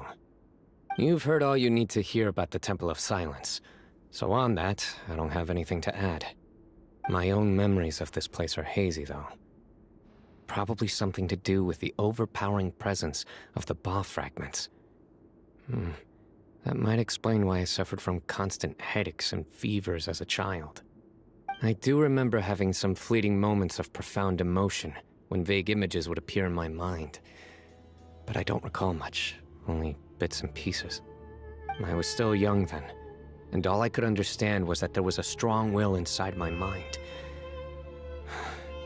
Thinking back on it now, I suppose it was Hermanubis' way of trying to encourage me, even if we couldn't communicate. The power that came to inhabit my spirit was probably one of the cornerstones of their whole faith. So if the will and might of Hermanubis is a real, intangible thing, and they are its rightful worshippers, then... You're not gonna give in to their demands, are you? Surely there has to be another way! No. I have no intention of returning it. I need this power to protect Sumeru.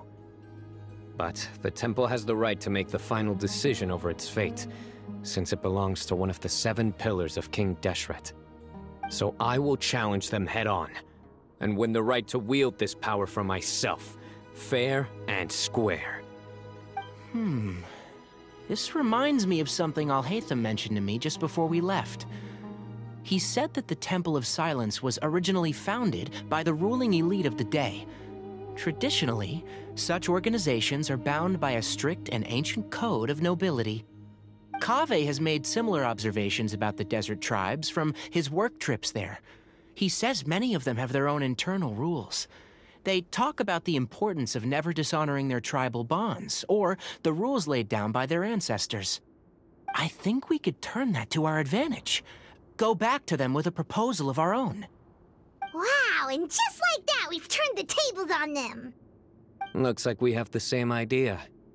Turn it back on them now while we still can, in terms that they cannot refuse. That's how we win this. Great. And I know just how to start the conversation. Let's go find Sethos. We'll tell him that I know a thing or two about medicine and would like to take a look at his grandfather's condition.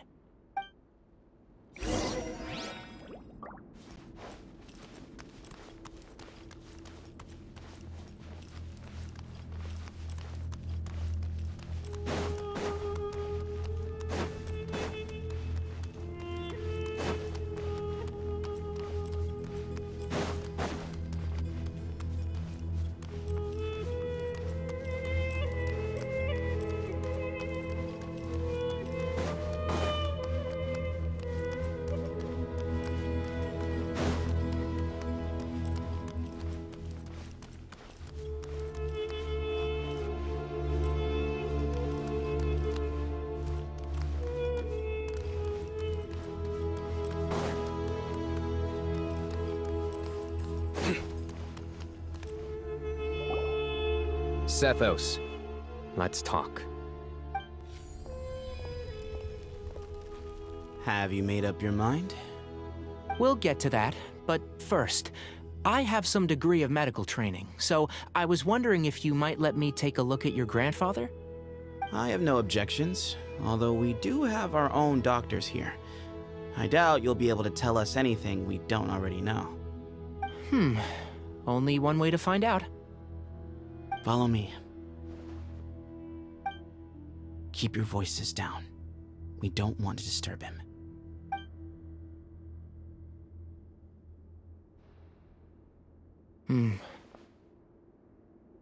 Let's talk outside. Bamoon has fallen into a deep coma, and his prognosis is quite grave. I'm sure that your physicians have come to the same conclusion. He appears to have sustained a serious injury in his youth, which has been exacerbated over the years by the heavy burden of work and now by the effects of old age. Regretfully, I must inform you that, based on what I've seen with patients in a similar condition, he doesn't have long left. A few days at most. Yeah. I've known for a long time. You're his heir, aren't you? You clearly have a lot of respect for the man. But you also see things differently. You have a broader range of concerns and a more pragmatic approach. So tell me how we can end this on your terms. Let's find a way to bring all this to a resolution while Ba-moon is still alive to see it. That's what really matters to you. I know it. Yeah, there's no time to waste here. You know that better than anyone. You know, the two of you are actually in a very similar predicament right now. Both of you have a very different perspective from the men who raised you. Right. And you didn't create this situation. They did, but somehow you've ended up having to make the tough decisions. You're right.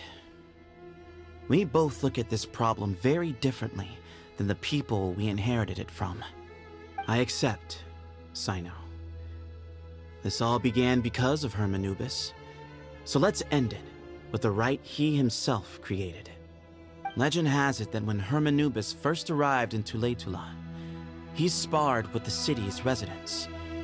He and his two companions proved their mettle by fighting over several days, winning the support of many fine people. That group of supporters were some of the first members of the Temple of Silence, and the sparring matches were enshrined as one of our founding rites, the rite of duels. It's where it all began. Sounds very fitting. I'm in. As a fellow vessel of Hermanubis, your ties to the Temple of Silence run deep. So I will permit you to participate in this rite, along with your chosen companions. 3 against 3. Sounds good. However, I have some additional terms. As the challengers, you must win all 3 of your fights to win. And Cyno, both of us must put our Ba fragment on the line. The winner takes them both. Letting Cyrus leave with one of the Ba fragments was a mistake, made by my grandfather out of pity. It is a long-standing issue that must be addressed for the Temple of Silence to move forward. I can make no concessions on that front. None needed. We're on the same page. If I win, the Temple of Silence must release Cyrus, and consider this past dispute resolved. If you win, I'll return my power to you. It's a deal. Then let's meet at the ceremonial hall tomorrow evening, 8 o'clock.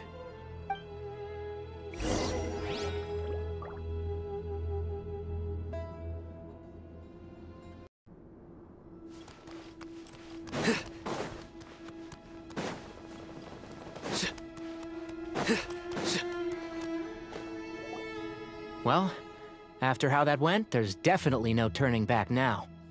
There never was. Turning back hasn't been an option for me since the moment the professor slipped away to return to the desert. You have to win. You need this power, both as General Mahamatra and for yourself. Yeah, that's right! Besides, it stayed with you ever since you were a small child. Surely that's a sign it thinks of you as its rightful owner. Both as General Mahamatra and for myself. Yeah, when you put it that way, I've had to overcome a lot to tame this power and claim it for myself. Not everyone could have done that. Exactly! The Traveler and I will never lose. And neither shall I. The desert was home to an ancient and great civilization that, for a variety of reasons, fell out with the civilization of the rainforest. It's just as Dia said. Prejudice has pushed people apart. But there must be personal factors at work here too. I can't shake the feeling that Ba-moon cares for many more things than he lets on. And I don't think that Sethos is any kind of villain. He's just doing what he thinks is best. Tomorrow, everything will be resolved.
We gather on this day to perform once more the rite of duels, with the greatest of all sages, Lord Hermanubis, as our witness, for his power and authority is present in our midst.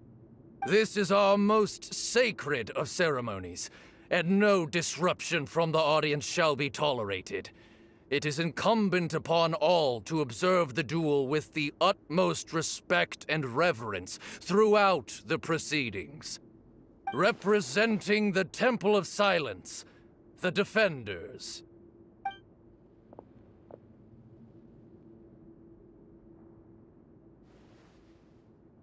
Grandfather, you're here. A rite of duels after all these years. I am surprised by your decision, Sethos. I know what I'm doing, Grandfather. Just leave it to me. Representing the Academia, the Challengers. Ready. We will fight to have our voices heard. Warriors, take your positions and decide on the order of battle. We come not to debate what brings our challengers here, nor what will become of the defeated duelists. Duelists, the might of Hermanubis himself is at stake here. Huh? Are you sure? I agree. He's very strong. Sending him out first will definitely intimidate the opposing side. Okay, then you're second. Sure. We have decided. So have we. Let's begin. Duelists of the first bout, please step forward.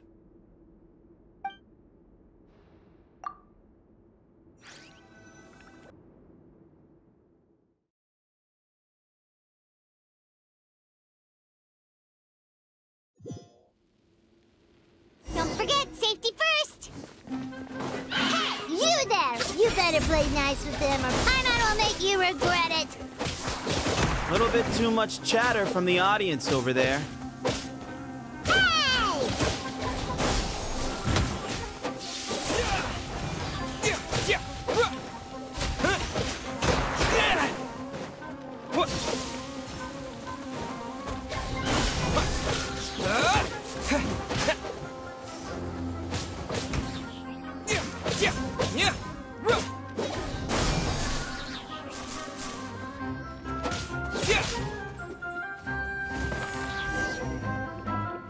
A swift end to the first bout. I now invite the duelists of the second bout to please step forward. When you're both ready, you may begin. Let's begin. Watch out! Go, Tenai, go! He drank plenty of water before the bout, so he should be fine. Yeah.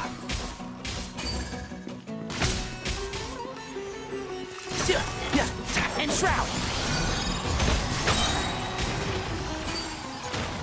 Yeah.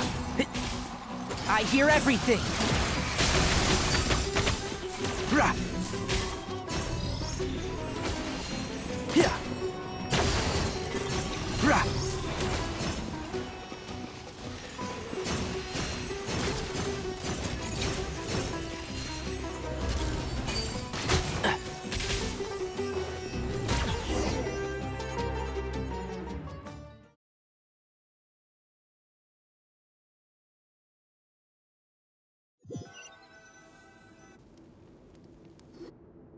Thus ends the second bout. We will now move to the third bout. Duelists, please step forward. I'm ready. So am I. This is the final stage of the rite. I remind you both that the terms you agreed upon in advance are binding. When you're both ready, you may begin. I am Sethos, vessel of Hermanubis, grandson of Bamoon, the leader of the Temple of Silence. For many years, we have kept our covenant with Lord Hermanubis by guarding the secrets of King Deshret. And even in our darkest hour, when we could not see a way forward, we chose not to abandon hope, but to embark on a brave new experiment so that we might prevail. We earnestly sought Lord Hermanubis' wisdom and power, longing to see his spirit and his light descend upon us. Now, I will fight to become the rightful wielder of that power! I am Cyno, General Mahamatra of the Academia, student and successor of Cyrus, the Sage of Spontamod. I fight in defense of my power, my professor, and my nation. And you, I think you left some things unsaid. This is a sacred duel, and Hermanubis is watching. So bare your soul. Everyone, old and young, fit and frail, they're all waiting to see how this duel will end. My grandfather is a wise leader. He is also known to be a ruler who is not afraid to get blood on his hands. I understand his beliefs well, and I know what he expects of me. But our faith has held us back for too long. After I grew up, I went to the rainforest once, and I saw for myself the people of the city. Times have changed. The people of Sumeru are happier and more free now than in the past. I thought about this as I stood at one of the tallest points in the city, gazing down at the streets below. Then I thought of you, Cyno. You and I both wield the same power, yet the lives we lead could not be more different. Each Ba fragment of Hermanubis stands for something different. Might, glory, and one of many other secrets that have yet to be revealed. I once thought that the nature of our fragments must be what makes us so different from one another. But maybe it's that you've found your answer, and I am still searching for mine. I am more than just a warrior. I am my own person. Exactly.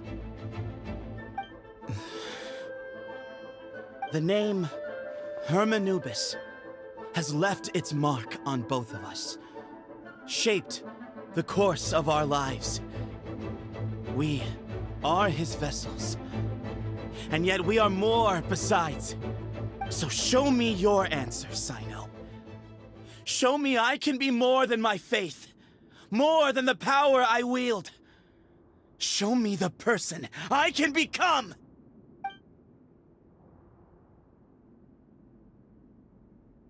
Bring it on!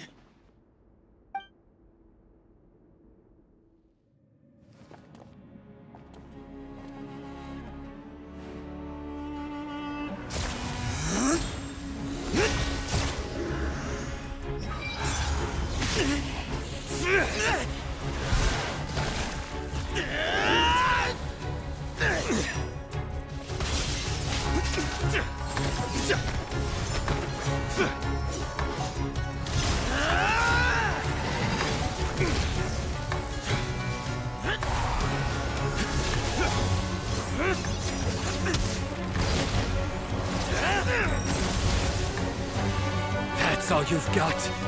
What happened to searching for your answer?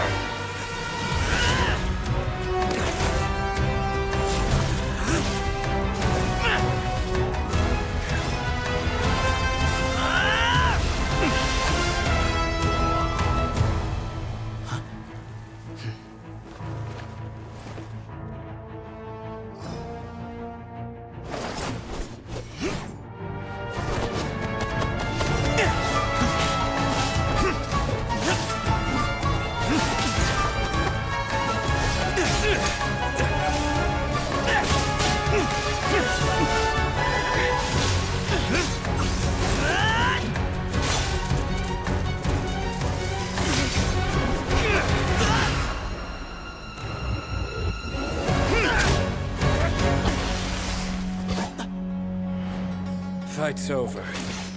Do you yield? You won. Well then, looks like you found your answer.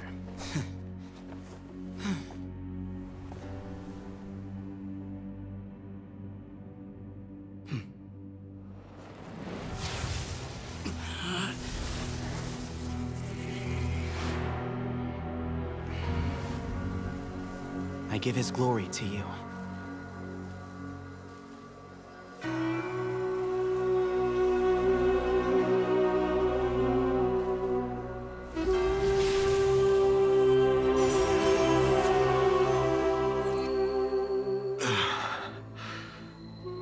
I've seen that light. That is the light of our Lord, the great Hermanubis, priest over all other priests. His spirit dwells within that lightning, and his will lives on. Once a warrior of Tynar, he emerged from the barren desert sands to serve the god king Al-Ahmar. After the death of the god king, Hermanubis gathered his followers and the Tynarian priests and led them to the city of Tule-Tula. There, they founded the Temple of Silence, and from that day forth, we became stewards of all knowledge that survived from King Deshret's civilization. Barely a century passed before war ravaged the desert. One by one, Eremite leaders took up arms against each other in battles that would devour what little remained of their civilization. Only the wise city of Tule-Tula was spared under the guiding hand of the Tynarians. But peace did not last. Coveting the knowledge of King Deshret, the beasts set their eyes on Tule-Tula. The king of Gurabad laid siege to the city and ordered the sages to surrender to him the Temple of Silence as proof of his victory. The ruling elite colluded with their oppressors, betraying the temple so as to hold on to their rule over the city. They declared that the knowledge guarded by the temple was the true cause of corruption.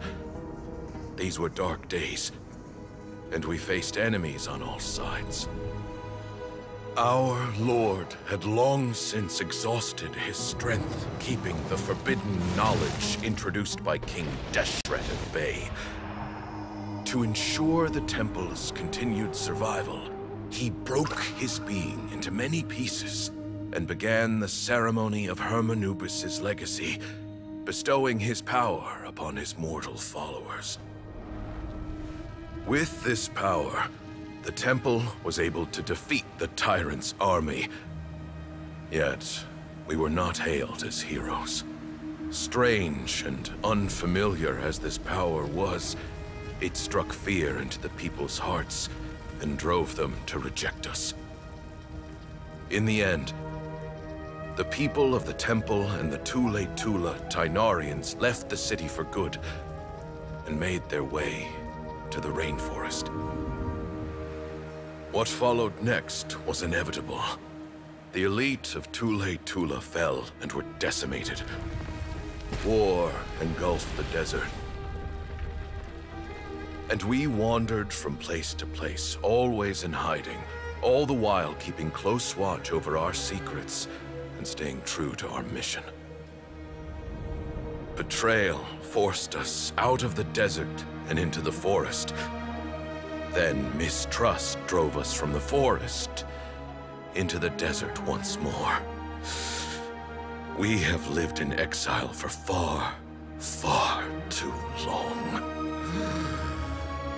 Yet, today, the Temple of Silence has borne witness to the glory of Hermanubis once more.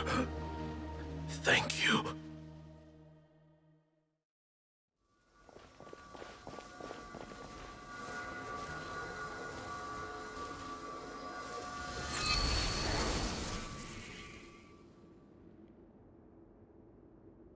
How is it? Do you feel okay?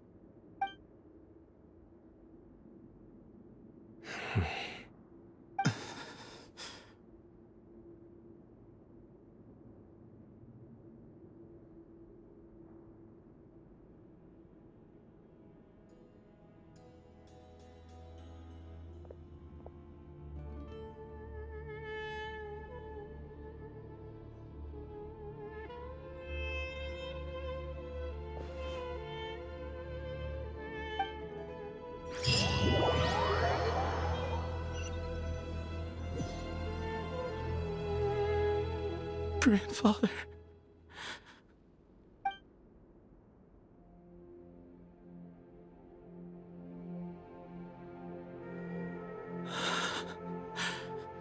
Hey, Sethos. You'll get through this. I know. I'll miss him. I guess you were prepared for this. It's been a long time coming, huh? Yeah, he's been on death's door for a very long time now. I think it was only through sheer willpower that he managed to hold on to this point.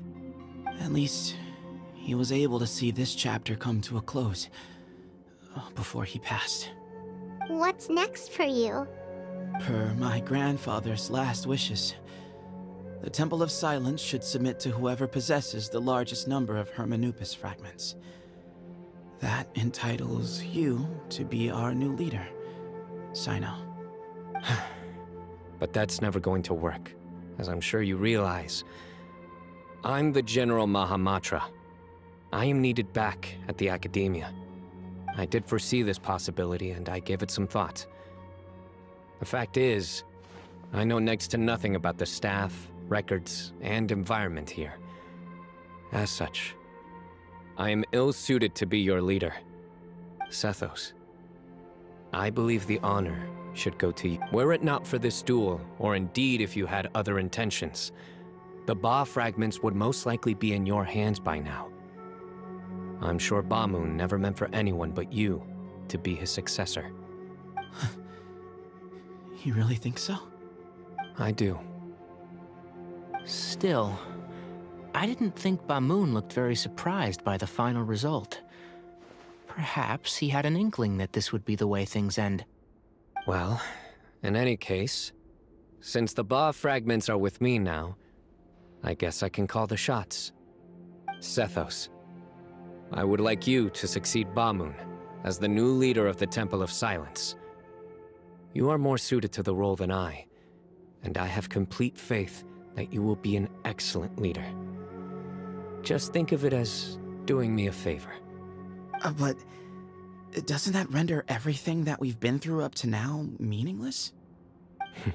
No, it doesn't. This experience has allowed us to become friends, which means that the Academia and the Temple of Silence will become partners once more. That's a much bigger deal than you might think, Sethos. You said yourself, times have changed. You have to believe that things can change for the better here at the Temple too. I will try. To be honest, I couldn't have asked for a better outcome. Actually, part of me wonders whether Bamoon's intentions from the very beginning was just to create enough pressure to force us towards a duel. That way, no matter who won, one of us would have to surrender our Ba fragment, and the power of Hermanubis would be concentrated in one single person. Had you won, the Temple of Silence would have doubled its strength. And were I to win, he correctly anticipated that I wouldn't suddenly drop everything to become the leader of the temple, much less integrate the temple into the academia by force. He knew that the temple's future would depend not just on the guidance of Hermanubis, but the support of the academia too. So he made it his responsibility to ensure his successor would be free from the burdens of the past. His plan meant that whoever ended up succeeding him, they would have an easier time interacting with the academia. With one single letter, he lured out the professor. No matter what happened after that, it would result in a net benefit to the temple. And here I thought the General Mahamatra wouldn't care for all these trivial details. You're absolutely right. Grandfather and I considered this from every angle. We had to find a way to mend our relationship with the academia. In that sense, the right of duels was just a means to an end. Thank you for everything, Sino. As a gesture of our gratitude, to those that you and Lesser Lord Kusanali deem worthy, I will grant the honor of access to the Temple of Silence for their pursuit of knowledge. The Temple of Silence has a wealth of information on King Deshret's civilization, more than any other organization in existence today. In times when you need information that only we can provide, we will be here to support you. But you must be exceedingly careful with your selection of candidates, lest you lead humanity to repeat the same mistakes. By the way, Tainari, my grandfather was so happy to see you. You are a descendant of the Veluca Shuna, and we are the heirs to the will of Hermanubis. The story goes that King Deshret chose the sage Hermanubis from among the Tainarians and appointed him as his familiar.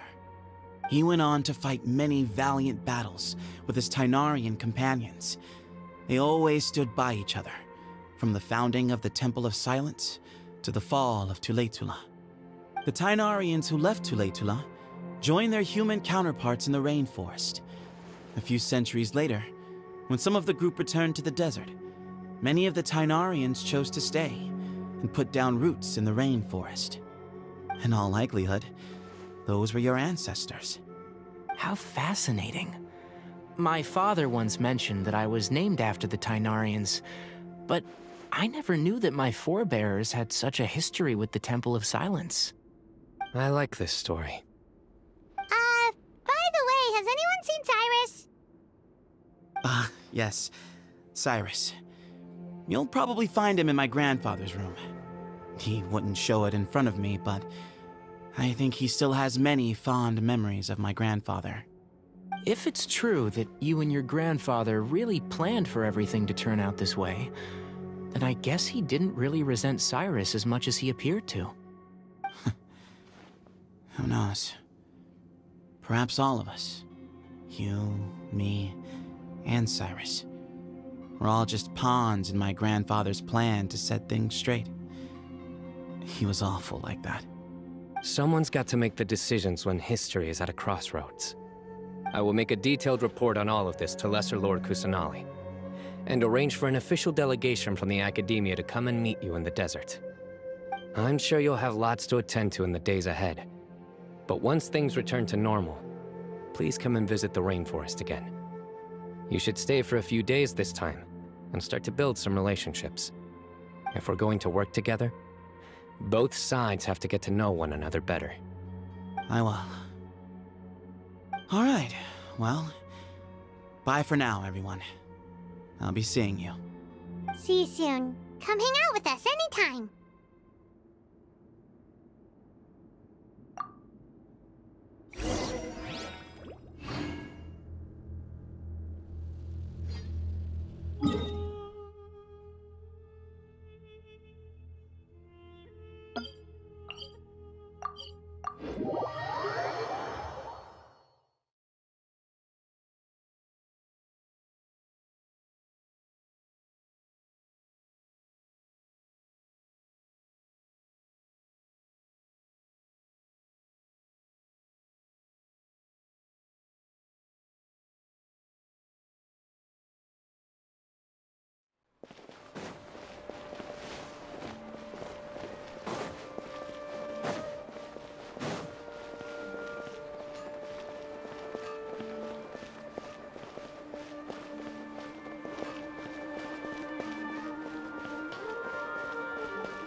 What were you thinking gallivanting off into the desert alone at your age?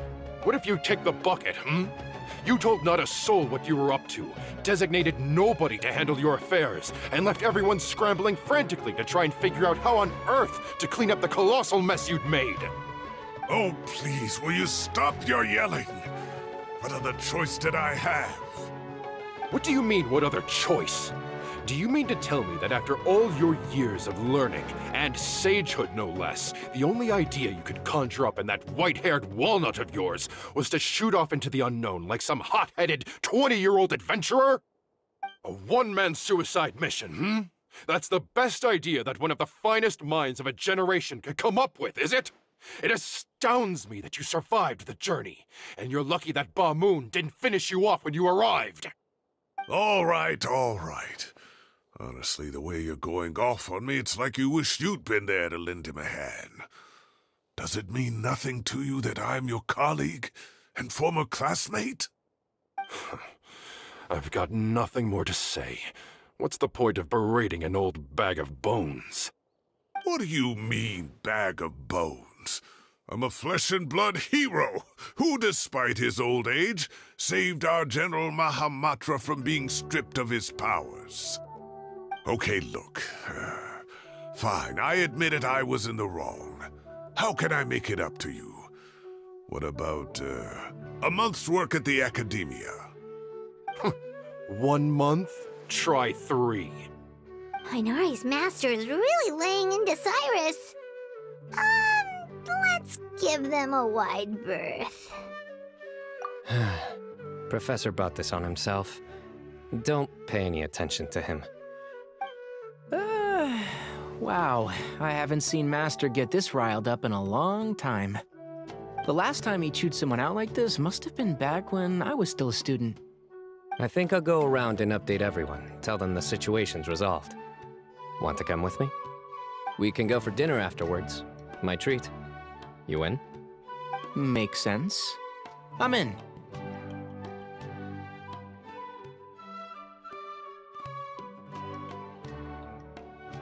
Paimon's coming too! Let's go!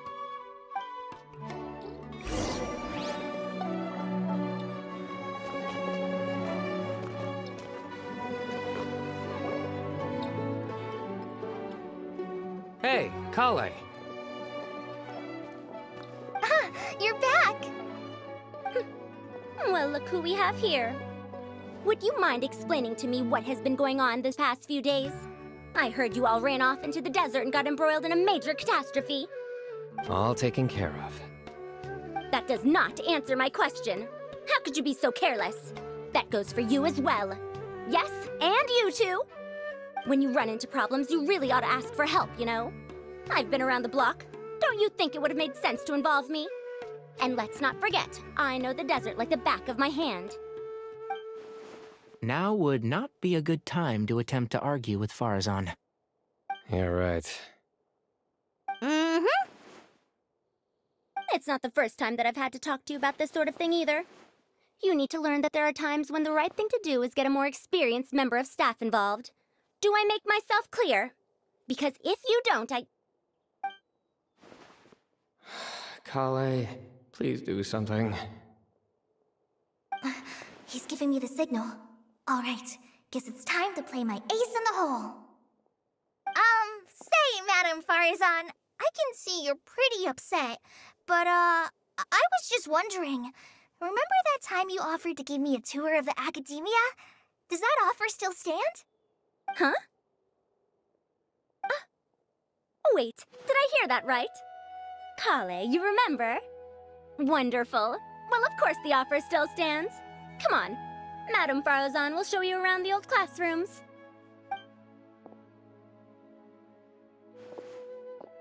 Poor Kale getting dragged off like that. Also, check out Farazan acting like some sort of official Academia tour guide. Kale! Cup. Huh? What? Oh, right! What do you mean, cup? You need a cup. I can get you a cup. Oh, it's nothing. Just Master's way of reminding me to stay hydrated while I'm out and about.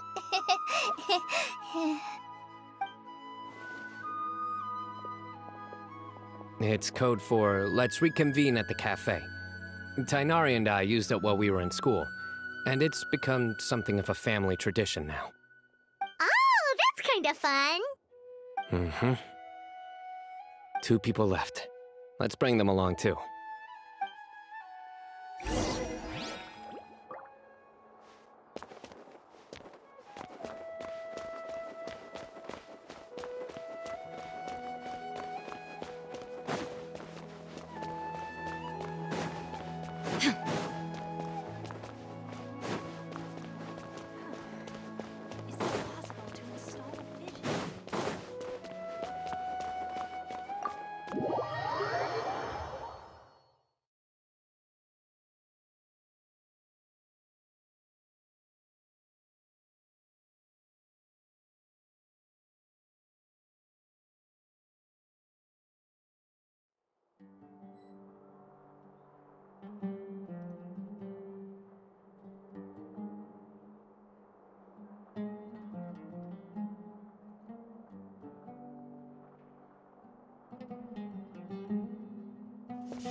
Please show me your credentials before borrowing books.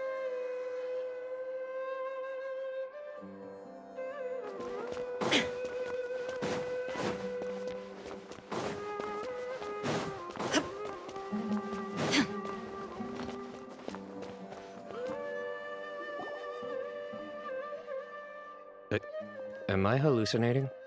Or do I see Kaveh and Alhaitham engaged in diligent studying? We're just reorganizing all the books we used. Look, there's a whole mountain of them. There's no rush. Nobody reads these books anyway. My sincere thanks to you both. Yes, with your help, we resolved the issue rather swiftly and painlessly. And the outcome was better than we could have hoped for.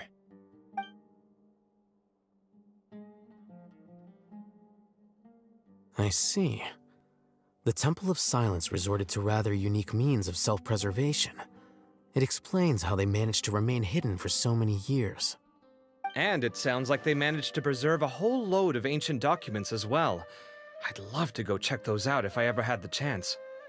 That day will come. The Temple of Silence is a hugely important organization, and we'll be sure to maintain good relations with them in the future. Now, as a token of my appreciation, I'd like to treat everyone to coffee. Sounds good. Yeah, sounds great. Although after the last few days, I don't know if I can handle another coffee. But I can just order something else. Sure. Let's go.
And then, the Traveler just pounced on their opponent and knocked them right out cold! Then there was Tainari. He put up an amazing fight, too! We ended up winning all 3 bouts! Whoa! Part of me wishes I'd been there to see it, but I'd have been biting my nails off worrying about you guys. A truly edifying account of the events. Bereft of detail, but it has livened up the room all the same. Hey, Paimon included all the juicy details. The Traveler just pounced and then waved their sword like this, then spun around and blocked. Despite winning 3 bouts in a row, you still ceded the position of leader to him. That's very dignified of you, Cyno. Of course. Being dignified comes with being a true champion. I got to be a champion too for once. I've not sparred much with desert folk before. It was a pretty unique experience.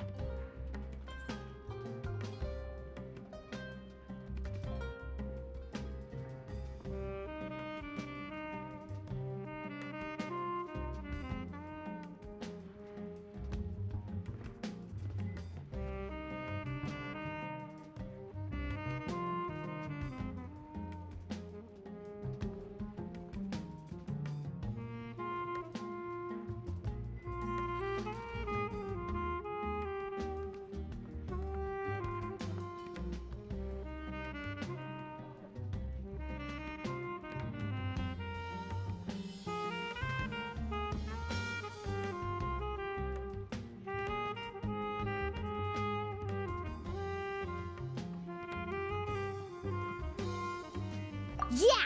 Huge place! It felt like something right out of an epic poem! Imagine this. It was like there was... Maybe save that one for later, Paimon. Dessert's here.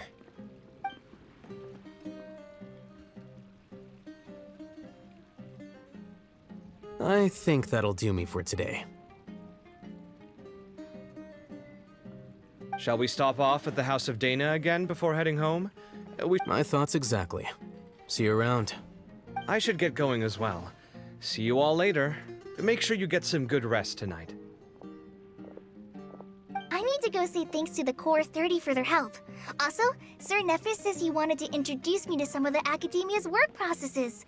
So, I gotta dash too. Kale's come a long way. She's much more confident at dealing with other people these days. Everyone's a work in progress. You never stop learning. Yeah, true.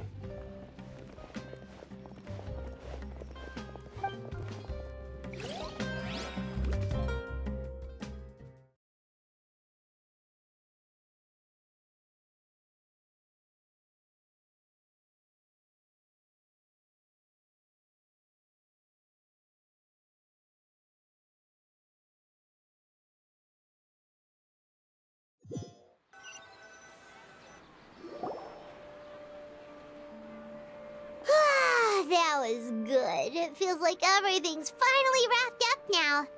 Life is all about these moments when you can finally relax and hang out with good friends after a job well done.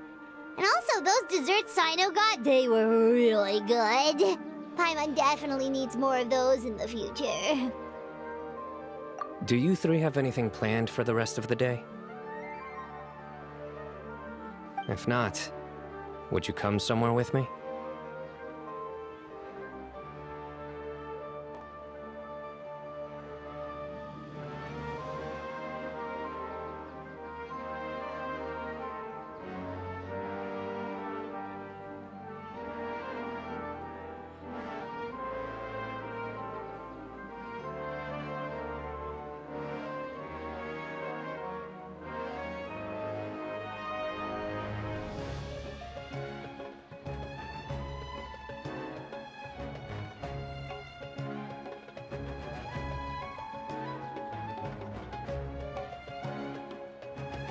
That's a secret for now. Wouldn't want to spoil the surprise. Okay, I think I can guess what you're talking about. It'll definitely be a nice surprise. Well, now Paimon's curious! Come on, let's go!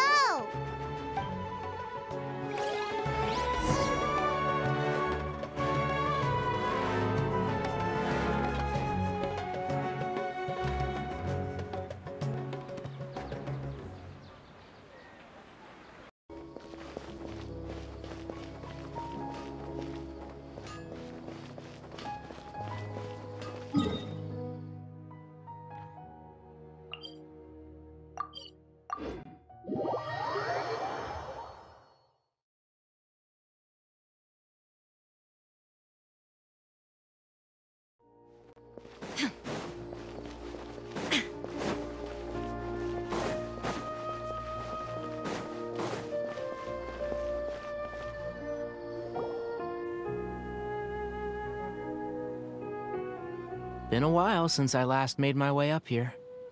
Wow, look at this place! We're so high up! Need any help? As you wish. It's a nice spot, isn't it? What a great view! We're so high up, we can see for miles! Traveler. Turn around.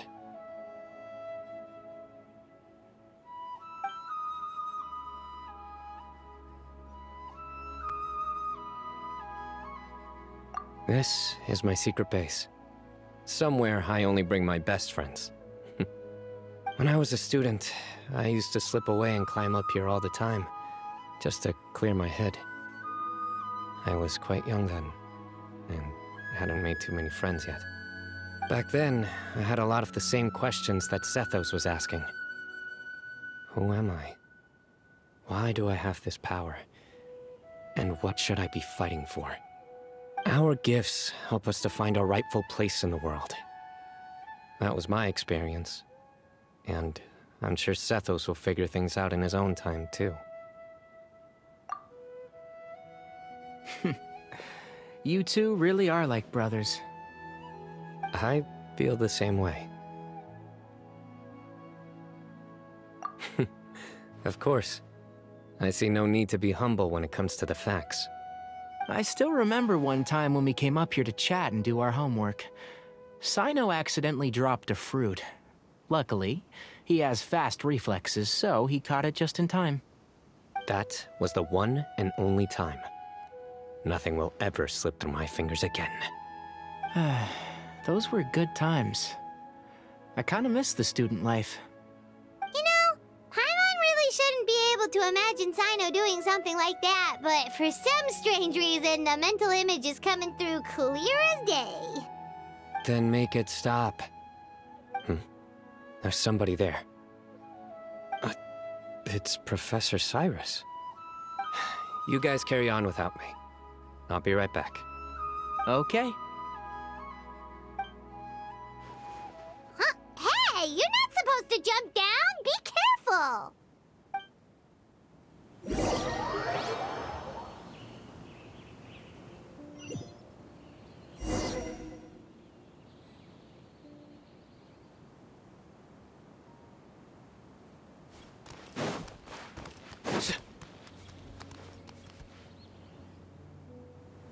Oh my days. I can't believe how stupid I look in this one. Professor, what are you muttering to yourself about? Sino, just the man I'm looking for. Guess what I found in some old notebooks? Some old photos? Can you believe it? This notebook was just sitting in a pile of odds and ends in the Sage's office. I must have forgotten to take it with me, and no one's touched it since. It was still right there. I was at the Academia earlier to discuss my workload with Nephis. I swung by the old office to have a look around and just happened to cross it. Well, time flies. Look how tiny you are in this picture. Still a kid. You look quite young yourself in that one. Ah, it's this one. I remember that. Lisa took it, didn't she? Yep. Looks like her work, all right. Who else could have found just the right angle to make me look so unbelievably hideous? And this one. Looks like we're both dozing off. Oh, cheeky girl. Taking secret photos of us without our knowledge. Is there something you'd like to say to me, Professor? Like what? Like, these are good photos, aren't they? Hey, at moments like this, I hardly know where to begin. I can't pretend I'm a good person. Bamoon had every reason to despise me. And well, so do you if you feel the same way. Don't be ridiculous, you old codger. Is that not what you wanted me to say? Oh, I've dreamt of that place many times after leaving the desert. Sometimes I've dreamed that I was doing research with them again. And other times, I dream of the day they saved my life. Oh, it was one of the happiest times of my life. We all learned so much from one another. You've matured so much over the years, I know. Since you're my professor, I should save you some face by not calling you out on all the non-answers you just gave. So, I will do the right thing and keep my mouth shut. Good thinking. Take your own advice next time. Seriously, why bully an old man like me? I thought heroes were supposed to be gracious. Hey, wait, how did I not notice this one earlier?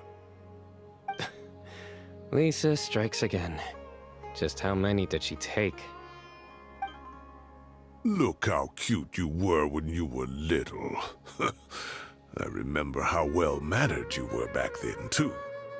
Yeah, and look how serious and professional you used to be. Oh, I can't compete with you anymore.